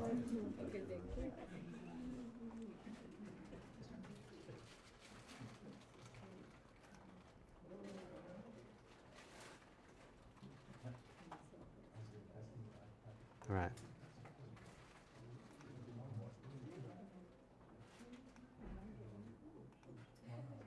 So there was a question earlier about using points. Okay. Now, because in this course I haven't weighted my assignment groups yet, So I haven't gone in to say my quizzes are worth 50%, my assignments are worth 20. It's all points-based still. So because I've done that, I could, if I want to, switch my gradebook to show points rather than percentage. You have to use percentage if you're weighting your categories, but if you're not, you can show points. Okay. On those. Questions on the gradebook. This is kind of an area that there can be questions on. Maybe we need to add more to it.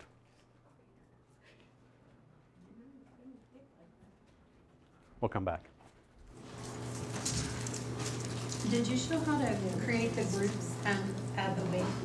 I haven't. Should we do that? Let's do that. So let's add some assignment groups, because we've talked about it now many times. Okay, so the place I get to that is assignments in my left-hand column. Now, what you'll see is I've got both quizzes and assignments appearing on this screen. On this page in Canvas, you should really more see this as a list of everything that's assessed in your course. So any assignments that you turn in, any quizzes in the course, any graded discussions. They will all appear on this screen. And you categorize them using these groups. Well, we've only got one, but I'll add another group. Let's say this one is assignments. So right-hand side, add assignment group, quizzes, update,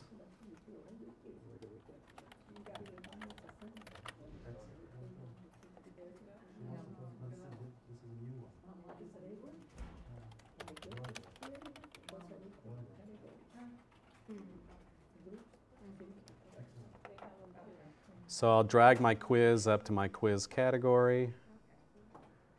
And then let's say I'm now thinking about this from the grading perspective, right? On this screen, that's what I'm doing. I'm thinking, how is it all going to add up to a grade? And so I've got these different groups. I could add different types of things by using this little plus icon up above every group. It looks like a pill almost, but click on that. That will add something to that category. And we may add a couple more, but this is the one right here. If I weight the final grade based on assignment groups, I check that box. It then, it does a couple of things. It's on my grade book. I had set it to points. It's going to go and switch that back to percentage, okay, because that's what I've got to use to weight that. And then it takes my 4 groups and it gave them all 25% of the grade. Now that doesn't quite fit what a lot of courses will do. So I'm just going to adjust these numbers. Now Canvas will allow you to go above 100 because that's how you give extra credit. Now let's say that's 25. I'm not a big quiz person, so I don't really count it very much. So you could add an extra credit group. You can change them, nice. Easy. Yeah. Thank you, Sally. So easy. Sally, for choosing Canvas. Want to use my Canvas pen? So yeah, you could add an extra credit section. Whoa, did I set that to 50? Yeah.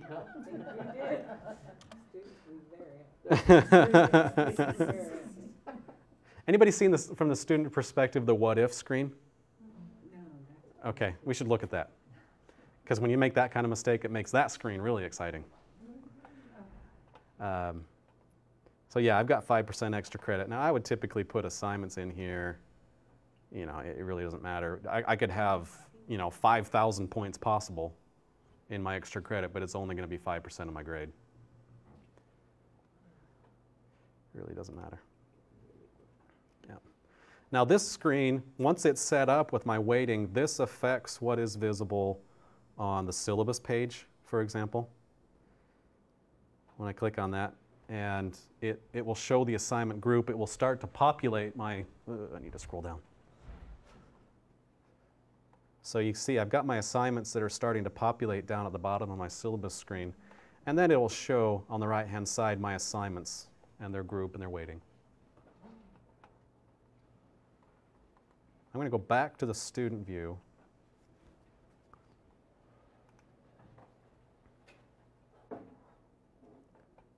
So now, okay, so I'm in student view. I'm thinking, oh, look at this big blue button. I've got a grade that's been submitted, so I can go click on that. On the right-hand side, I can see I've got some feedback on my Big Bang assignment. I'm grading that tonight. Thanks for something, something. So I kind of look through that. So I'll click on this in my grades.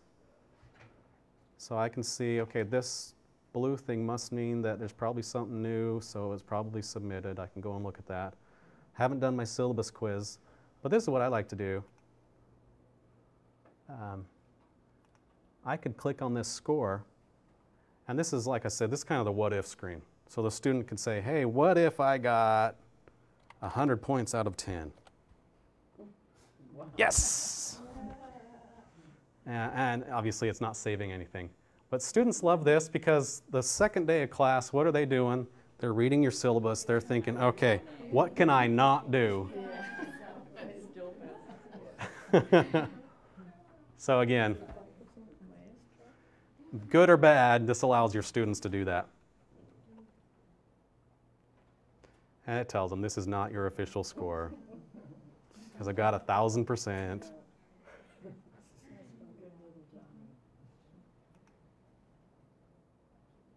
Now, Canvas by default, what it will do is it will, and this impacts your gradebook. Canvas will grade kind of two different ways. Okay, so when you're looking at your gradebook, by default, what Canvas does is it can do two different things. It can tell you what their grade is based on currently submitted grades only. Okay, and that's what this screen does by default. So this is the student's grade based on everything they've turned in and what their points are. You know, they could have stopped doing stuff a month ago. This screen may still say what their grade was a month ago. Hey, I have a grade. Right. So you might need to uncheck that. But there's a similar place in the grade book that you as a teacher see where that affects what you can show. So you can flip a switch and say, assume zeros for anything that's unsubmitted. Okay. More accurate towards the end of the semester. Yep.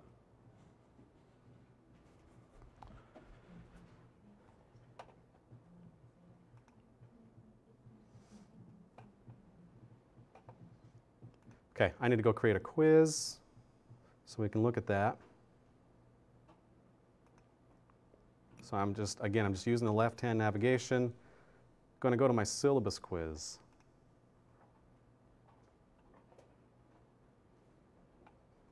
I'm going to edit it.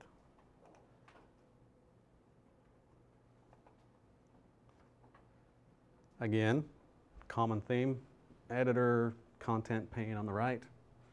I've got several different types of quizzes. I can put my quiz in a different assignment group here. I can shuffle the answers. I can give it a time limit, allow multiple attempts. So by default, it only allows one attempt on quizzes. It does allow them to see their correct responses, but you can set a date for that, or just uncheck it. So that's where you can give more time to a student with disability, right? Mm-hmm. Well, so what you would do is, let's say we give this 60 minutes. We'll do that. I'll show you where you would moderate and allow for that type of a situation. And let's say it's available until tomorrow. Let's add some questions. The points possible on a quiz is a tally of all the points of the quiz questions individually. So this isn't going to have you put a points possible directly on the quiz. So I just add a new question. Don't know that we'll get to every question type, but the ones that I want to make sure I point out, you know, the standard ones. You got the multiple choice, We've got the numerical answer, fill in the blank. We may touch on one of these other ones. A new one, a relatively new one, is a file upload question. It's more or less an essay question. You still have to go grade it, but it's a question where you can upload a file as part of the quiz. So I'll just leave that as is. Question is, what is the answer? 42, red, green, California. So the correct answer on a multiple choice is the one that's green, and you just click next to another answer if you want to chat one of those as the correct one. Feedback, if they answer that question, you could add by clicking on one of these little squares. Okay, so you could say, more often used for incorrect answers, if you answer this, whoa, you really got to go read something different. Possible answer, you can add commas for different, if you put 42.5, let's say, is that a comma between them? Right here? Possible answer, not the correct answer. Yeah, this is the, if they choose this answer, it's a comment that you can give to them after they've answered. No, for the answer. Let's say you're approving 42 and 42.5. Would you do comma 42.5? Oh, if there's more than one correct answer, it would be a different question type. Yeah. And it's multiple choice. Yeah. So they would only choose 42. Right. Yeah. We'll do that. We'll just add a couple of different questions. Let's look at those. Another one. That one would be called multiple answers. Yeah, so where are we? In this case, you just check the green box next to any that are correct. So we could say Florida. Yeah. Melbourne. Earth. So any of those are possible answers.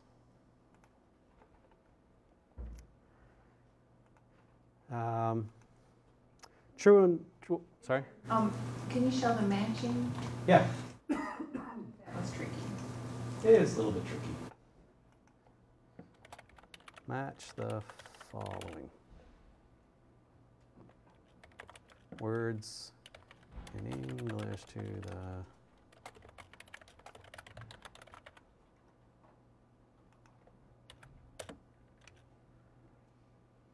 so left-hand side, we'll put car. What you? Truck.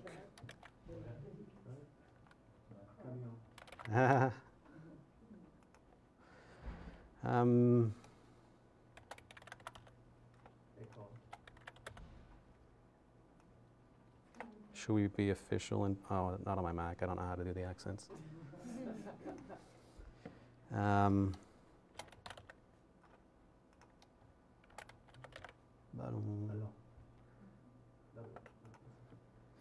And then we can put additional possibilities. These are just additional matches that you'd have into the list. Distractors, yep. So, étudiant.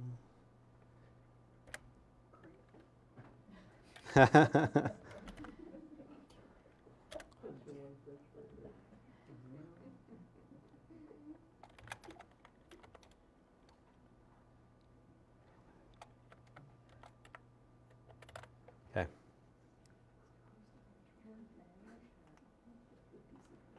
Multiple or matching. Any other question types you want to see?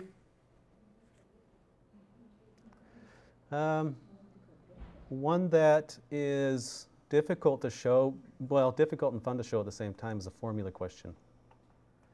So this one's kind of fun. I'm just going to take the example because what it does is you put in a variable inside brackets. Okay? You put that in and you give it a minimum and a maximum value of what that variable could be. Okay? You recompute on the possible values. And then you need to put in the formula of what gives you the actual correct answer.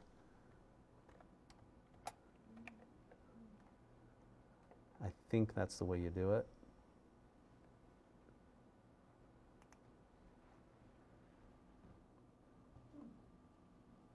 So it gives you an example.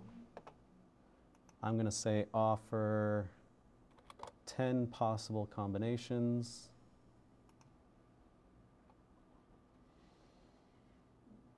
Gives all those different possibilities, and then update the question.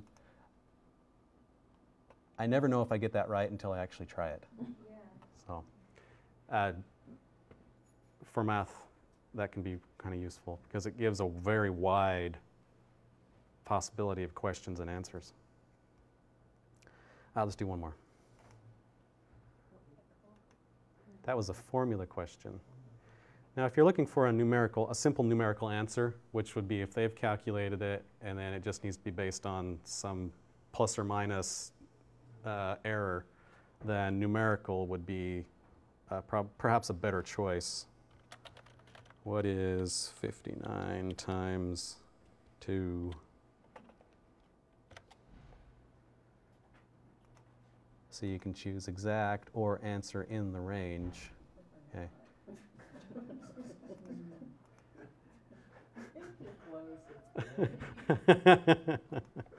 We'll say with an error margin of 0.75.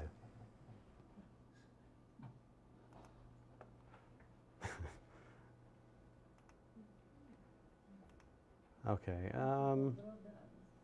multiple drop-downs. This one is another one that's somewhat tricky. It uses those brackets again.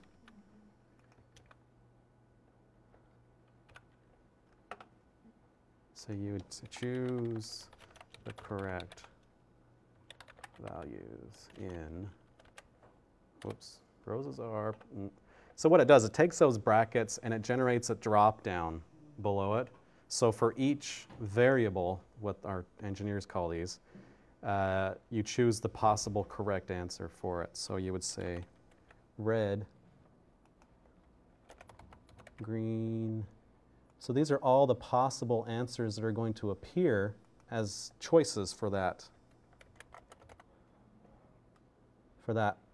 drop-down. Violets are blue, purple or pink, there we go. Because they really can be all of these. Mm-hmm. And update the question. Kevin, a question about those answers. Is there a way to have them randomly generated, or will the order always be just like you put it? Yes, there is a way to make these be pulled out randomly. Now there's an option directly on the quiz itself to randomize the. Oh, it's going to have me save first. I can make the answers in the questions be shuffled around, but you might want the questions themselves to be randomized. Right. Yeah. About the essay, if you put an essay in there, do you have time to go in and score it, and how much time, based on the fact that you're putting in a date that the exam itself is due? So the essay question, when you put one of those in, Canvas will grade all of the other questions that are possible, and then it will send you as a teacher a notification. It will show on the home page of the course, you've got something to grade. And that can go past the end date of the quiz. The student submitted it on time, but you're going to go in and grade that other work sometime later. Yeah. And as soon as you do, then they get the score.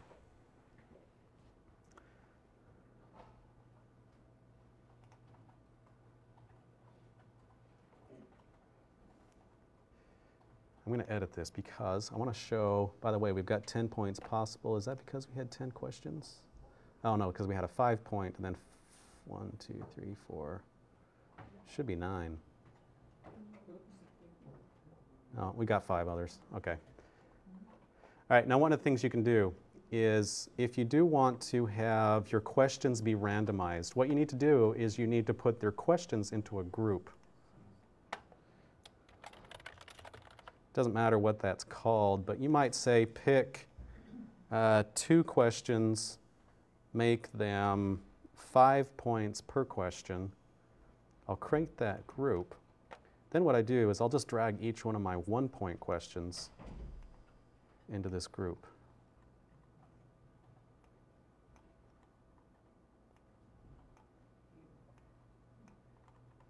So now I've got one 5-point question that everybody is going to get. And I also have 2 5-point questions that are going to be randomly picked from these choices. Okay. So students may get they may get the same question as another, they may not, but it's going to be randomly picked. Now, what I could do is if you do want every student to see every question, you can do that as well. Okay. I could look here. I'm just checking. I keep counting that as 4, not 5. But if I pick 5 questions, make them 5 questions, 5 points per question, every student's going to see every question, but this randomizes the order of the questions. That makes sense? Kind of a roundabout way of doing it, but... But you could still leave that at 1 point per question, right? Yeah, you could leave that as 1 point, which might make more sense because I'm still kind of thinking 10 points possible in the quiz. There was another... Oh. Yeah, but if I check the other option of shuffling the answers, it will do both.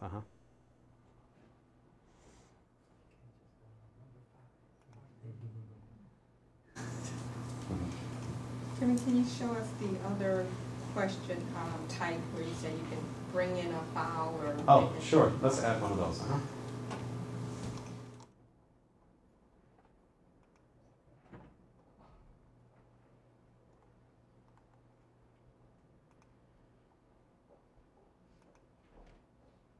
File upload question.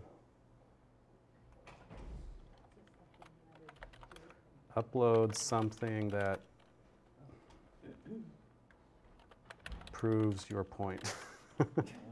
I don't know. Drawing a blank.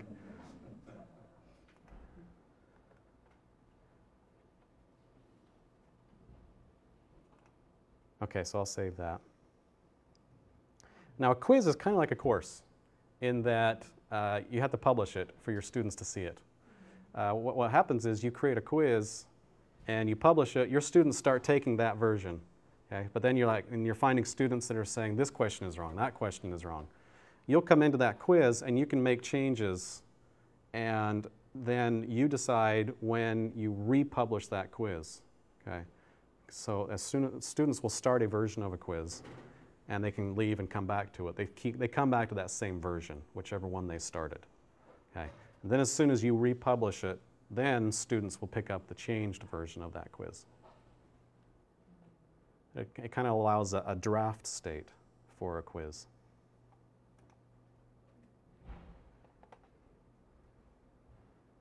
Okay, so I'm going to go to my student view. Do you have a list that we need to publish? A list of things like quizzes we need to publish? Quizzes is the only other one. Courses and quizzes. Only quizzes? Yeah.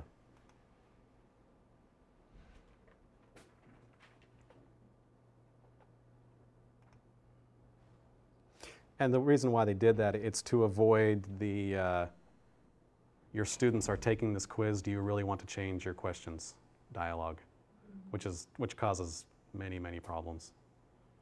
You'll have you have students taking the quiz, and all of a sudden that quiz gets submitted, but it's different than the quiz that's in the system, and then doesn't know what to do. So that draft state instead. Let me just take this quiz so we can get it up on the screen.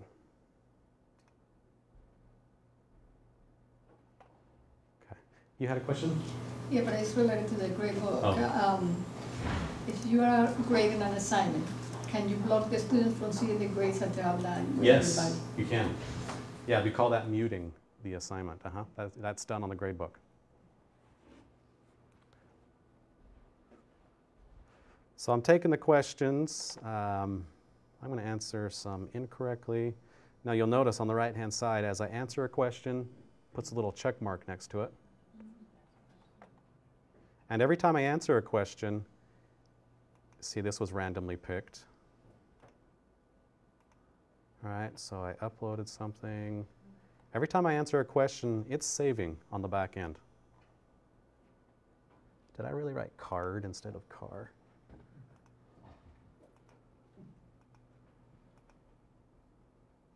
Let's choose one of my distractors.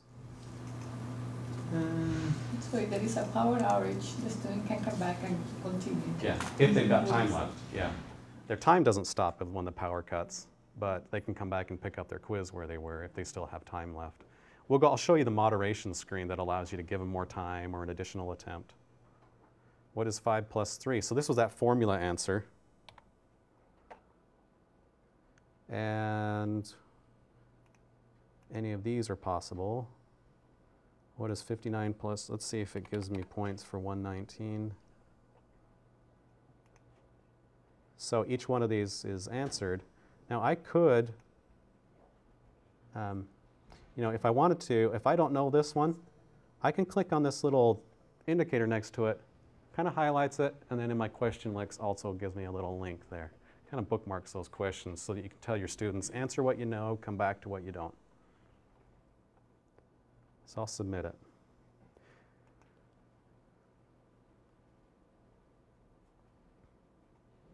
Now I do have it set up to show my responses. My correct answers are hidden.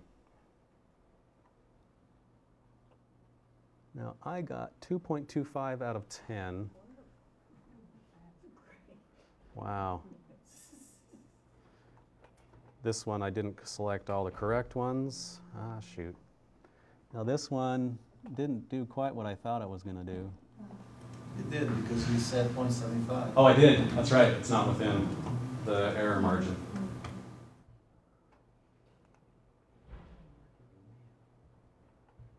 Okay.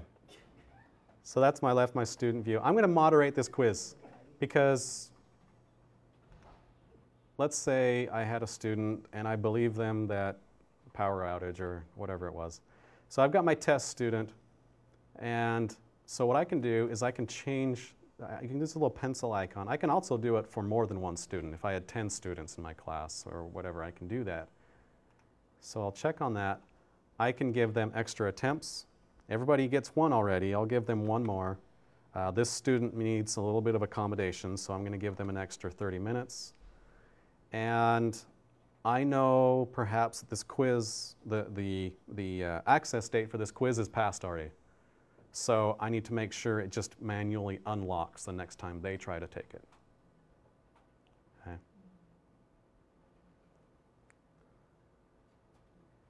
So I'll save that.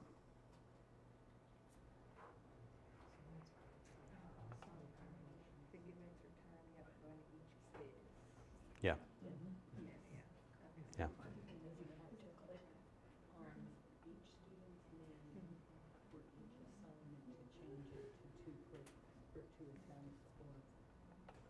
Okay. Any question on quizzes? Yes. You just mentioned that if you check mark to randomize answers, it will also randomize the questions. I saw somewhere on the It's actually two different choices. Yeah, because I thought on the guides that it said you have to create question groups in order to have questions randomized. Yeah. Yeah, and that's what I did. In this quiz, I'm going to edit the questions. I'll show you. There's this option on the main quiz to shuffle the answers. But because I put my questions into this question group, by telling it to pick 5 of 5, it's going to randomize those. Yeah. Mm-hmm. Can you show how to link that to a module, that quiz? So Yeah. it actually puts it into that module sequence? Yeah. Or a module sequence? There. Yeah, right And here. I'm in creating an extra credit assignment. Okay. And I want to put that in, maybe I have you had 2 modules, like I wanted to put that in the second module. Okay. How would I put that in the module from that page? Oh, from this page? Yeah. Oh, yeah, you would actually need to go to the modules page. To add it to the module. Oh, okay. Yeah. I thought maybe you could link it, you had that box open on the side. Yeah, I know what you mean. Yeah, in order to add something to a module, I need to be looking at this page and add content. Okay, so that would be the better place to create your assignments. Well, if you're looking at the sequence and the order of things, this is probably a good place to do that because it directly adds it. It adds a link to it here, and it adds the assignment as well. Yeah. Yes? Could you show us how to password protect a quiz or test? Sure. Let's password protect this syllabus quiz. So I'll just go to the quiz, click Edit.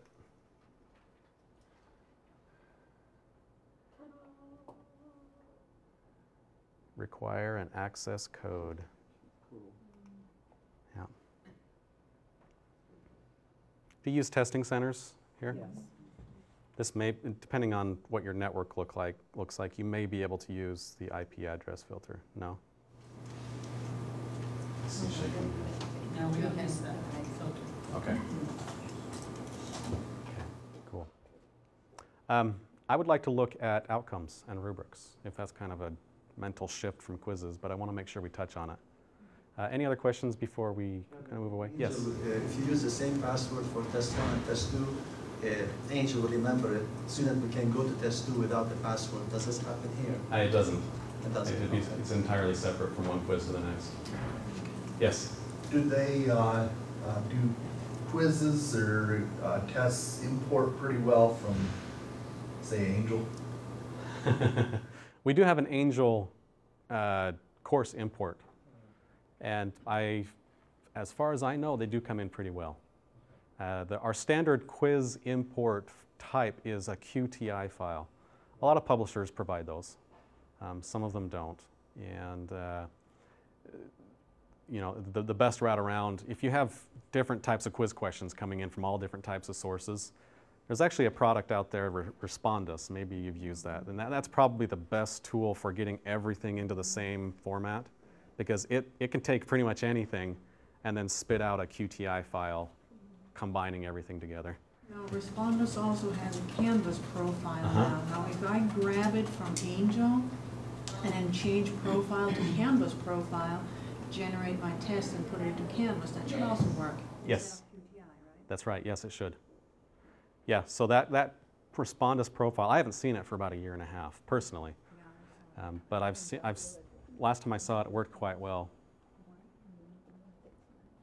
Plus, that Respondus profile allows for a few different question types that don't appear in our drop-down list that Respondus does, that Canvas doesn't. We just don't have an interface for them. So, yeah. One last question. Where do our students communicate with us? Like in Angel, we have a communicate function, which is basically an email. Sure. What do we use here? That will be, if we're talking about course level conversations, if it's visible to the entire class, that would be a discussion or an announcement. Teacher? Okay. That's going to be the inbox. Okay. My mother died last night. Sure. So that's going to typically be your inbox in the upper right-hand side. Now, when a student's looking at their assignment or their quiz, there's typically a way to very easily say send or email my instructor, or on the assignment I can add a comment. But this inbox is the I forgot, this doesn't work for me. Student. Hold on. Because I know that many of us typically tell our students not to use our campus emails, but to use our emails through the learning management system. Yeah. Well, and I would still make that recommendation. Okay. Yeah. So they will see an inbox on their end, and they would go there and send me a message, and then I would. Yeah. Okay. Yeah. Inbox. Because that's going to be our communications. Now, it's not, the inbox is not email, because all of the messages are inside Canvas and then sent to the students through whatever notification preferences they have configured, which could not be email. All right. But it's all in there. The way we kind of describe it is it's a conversation between 1 and 2 people, or 1 and many people. A conversation can have more than one recipient.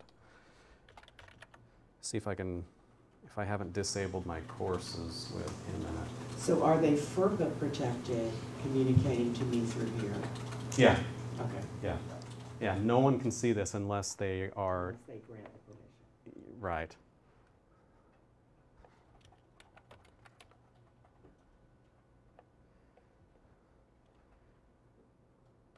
All right, well, this is, give me a second here.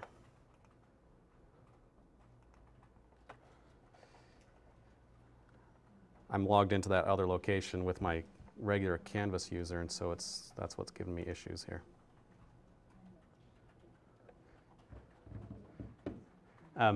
So this is the inbox. So these are conversations. This is a conversation between me and a gal named Allison Weiss. She was a trainer. This is between me and my entire applied nuclear physics class, because I know so much about that. This is between me and Sam Hansen, my son, but in that applied nuclear physics class. This is to Bobby Brady. This is from another Bobby. I don't know if you can see this picture. I don't know if it gets bigger. That's a picture of a Barbie doll with a hair thing on it, and the comment is, my niece watched Alien last night, and I found this morning. Now what will happen is, if you are a teacher and you're communicating with your student, here we go. This is the example I wanted. So when you're communicating with a student in your inbox, see these, they're slightly indented. These are assignment comments. Okay, so this is an assignment. This is problem set 2, an assignment in a course, and it's slightly indented. Those are automatically added into that conversation between me and that student. And so those are the comments that I added in the SpeedGrader. They appear here. Okay, Canvas recognizes that we share that context, so it displays that information in line. What was that? So that shows up in the inbox. So when I'm contacting a specific student, I see everything that I've commented to him in the past? Yeah, it will start to appear there. Okay. That's good. Yeah. Yes? If you are used to in Asia to do weekly announcement that comes up on Monday morning, can you do the same? Yeah. What would be the best option to use? That would be, in your course itself, that would be an assignment, or I'm sorry, an announcement. Oh, I logged out. Hold on. A course level announcement allows you to create,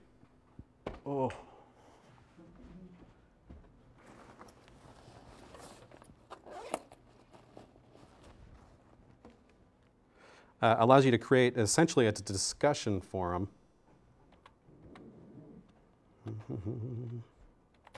that you can post date. So you can create it ahead of time. Right there. So it's announcements on the left-hand side.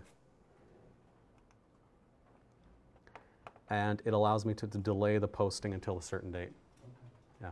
But it's a discussion post. Once I create this, students can respond to it. I can disable that, but by default they Can you can't. create a public announcement for all the users? That's an account.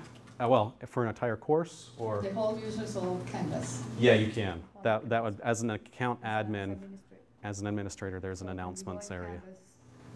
Just to the main page? Yeah. I had created an announcement, and just a comment. All they see is a little one sentence of the announcement. They do not see the entire announcement.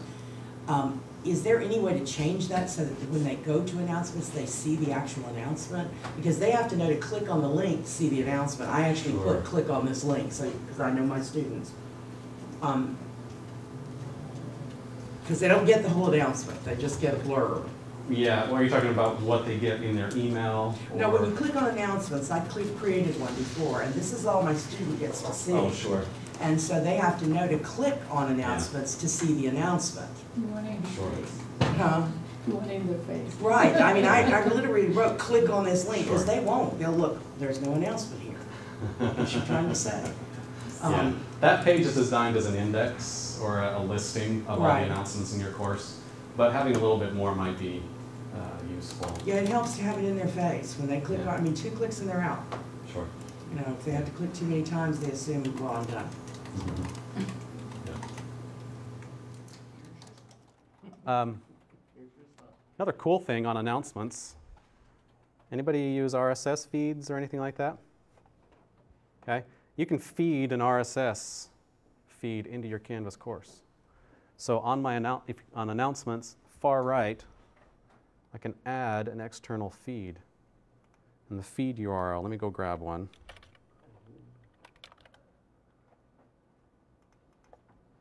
I think they actually have an RSS page.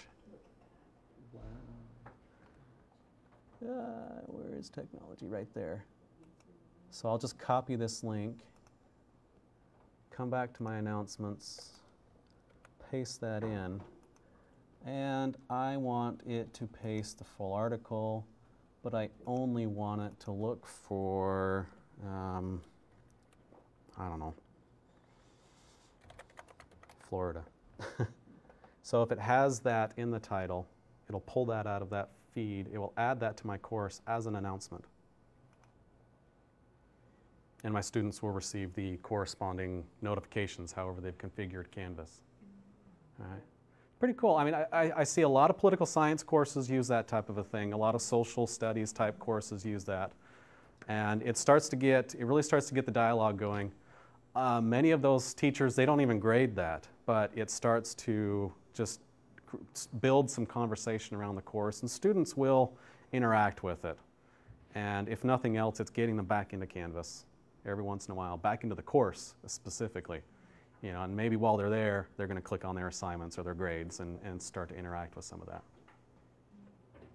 Kind of a cool thing to do. This can be, you want to be careful with this, especially depending on the website. CNN just publishes just buckets and buckets and buckets of stuff. You'll very quickly overwhelm students with that. They'll get detached from it if too much is coming through. And don't create a loop. I had one teacher where they had an RSS feed coming from, I can't remember, maybe their blog or something like that. CNN was going into their blog, adding stuff to it. They had subscribed to their blog in Canvas, but then they had subscribed to their Canvas feed in their blog. So it was just circulating. The same articles were just being added everywhere constantly, and they had to come into Canvas and break that loop. Yeah, very cool though. The other thing with announcements, I guess with discussions as well, is if you know how you can record and upload media really easily, right? So this is welcome to class, right? I could use my media recording tool, and I'll upload a media here. Go find that, what was that, a whale? I don't remember what it was.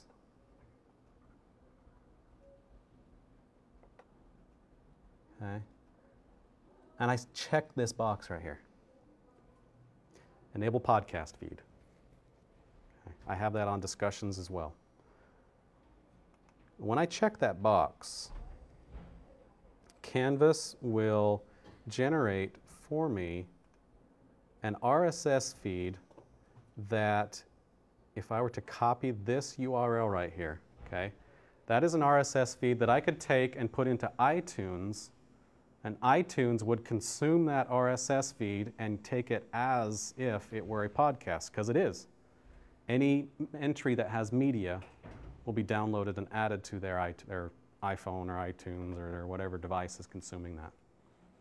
It's kind of cool. Had foreign language teachers use that type of a thing. They'll record their lecture. Just any type of a teacher record their lecture, and that's, you know, they'll have a podcast of their course. Students listen to that. Yeah, really pretty cool. Pretty easy. Okay, I want to touch on outcomes. Do we still have time? I mean, I know we're hitting the time, but can we keep going? About how much longer? Starts at 1:30, so. We can do outcomes in 10 minutes. Okay. If Yeah. anybody needs to leave, they can. Yeah, I was thinking. Yeah? Okay. We can do it shorter too. I just want to make sure we've seen it because this is a pretty powerful feature.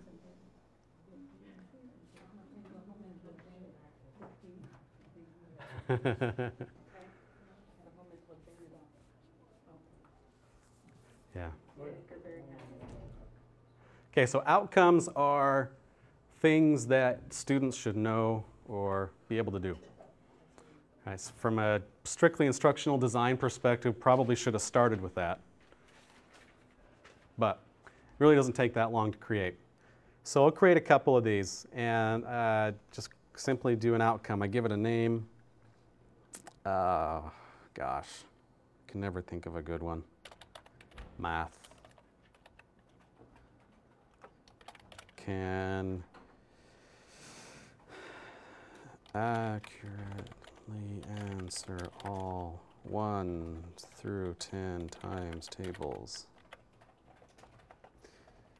So that's the name. I've got a description. I've got a set of criterion, and I can insert additional criterion for this outcome if I want to.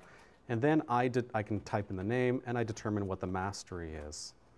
So I'm just going to insert a couple of more just so that we have some. Almost exceeds. Oh my heck, I can't type anything.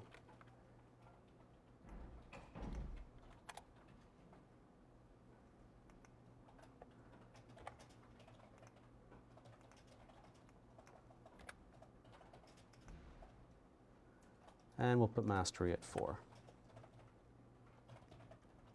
All right, so that's an outcome.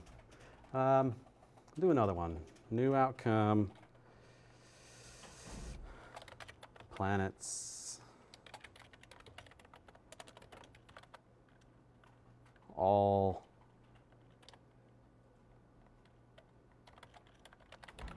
planets. I'll just save that. Okay, so now that I've got a couple of outcomes, I could go to one of my assignments. On the outcomes page, I'm really thinking of the end result, hopefully in mind. And so what I do is I come to an assignment, so my Big Bang assignment. And at the bottom of that page, I'll click on Add Rubric. And find outcome criterion. Now I can add just free-form rows to this rubric, which is fine, right? But if I want those to track at the course level, or if at the account level I've created some of these outcomes and I want those to track up to the account level, I really need to use outcomes. And so that's what I'm going to do. I'm going to find the ones that I created at the course level. If there were account level outcomes that I'd imported into my course, those would appear here. Right now it's only showing my course level ones. So I'm going to use this one for scoring.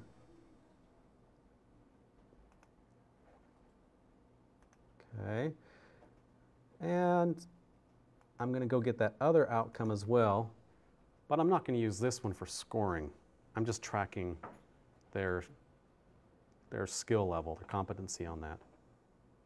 So it will appear on the rubric, but will not contribute to the points possible on this assignment.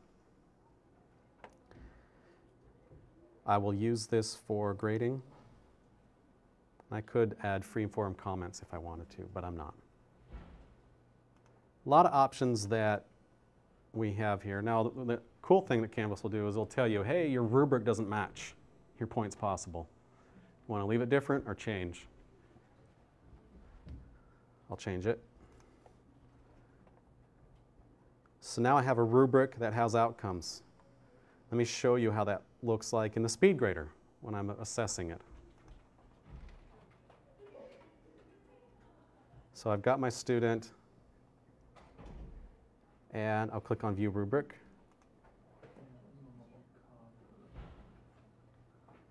All right. So I just click on these items here.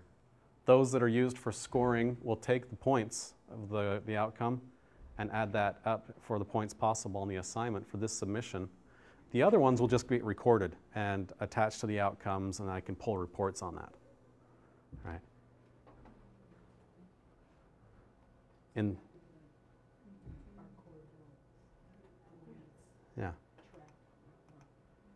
Yeah, if there's items that you want to be tracked but not scored, you add them here. Unless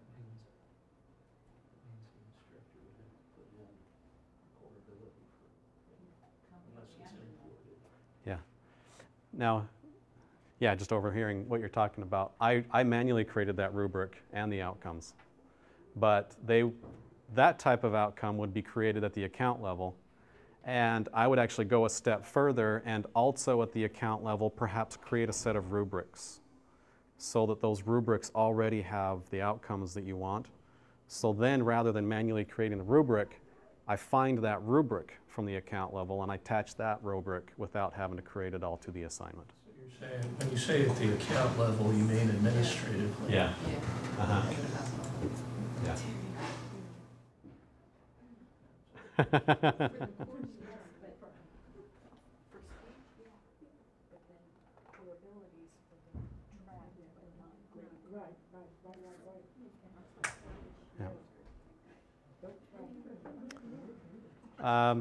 Oh, let me show you where you assign outcomes to quiz questions. Let's go to the quizzes.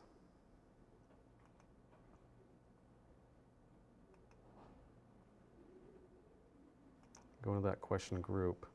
If I edit this question group, oh, hold on. Sorry, we should have done this earlier.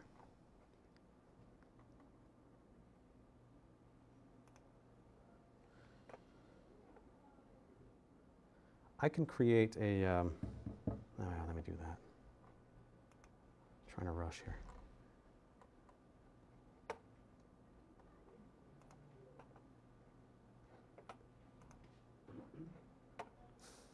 Okay, so we don't have time. I don't have time to walk all the way through this, but I can create course level question banks.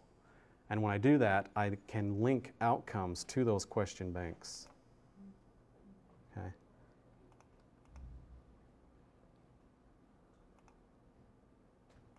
Ah, for heaven's sakes. They've moved something on me. Oh, now I've deleted it. I'm all messed up. I'll find that documentation. I'll send it to you. Okay. But anyway, that's how you attach. You attach individual learning outcomes to the question bank. And then when you use those questions in your quizzes, when they answer those questions correctly, it scores them on the outcome as well. So. All right. Can you create a rubric in any other place than under outcomes that would associate with the speed grader? No, that's the only place you can find that. Okay. Yeah. And it has to be associated with an outcome? No, not necessarily. Okay, so the rubric could stand alone. Mm-hmm. Yeah, so if I go at the course level, I go to outcomes on the right-hand side where I manage rubrics. Yep. So I've got one that's being used on an assignment. I can add another one. I don't have to use outcomes on these, but I could. Okay, great, thank you. Mm-hmm. Yeah. Can you run a report for student attendance? If you are using the roll call tool, then yes, there are reports at the account level that can be pulled on that. Yeah. Account level meaning? At administrator level. How would I know though, as a teacher? As a teacher, you'll be able to go into the roll call tool itself, just like we have here. It's called attendance. I keep calling it roll call, but that's what it's called internally. But as a teacher, you can see this page. You'll have a list of all of your students. And a drop down of when they logged in. Do I get to know what they logged into, how long, etc.? Well, this tool actually is where you check present, not present, or late. This doesn't tell you when they've logged in. Yeah, you take attendance. Okay, so if I'm an online teacher, how do I know when my students have logged in, how they've logged in, what they've logged into? I have that ability right now, and that's how I determine attendance reporting for online students. Sure. I don't have any students, but when you go into a student, I'm going to have to go per student. I can't remember. I'm drawing a blank on that one. We can get back to it. Yeah. It might be here. I have to go look at a course that has active students in it. Okay. Yeah. There might also be, I haven't seen analytics. Do we have analytics turned on?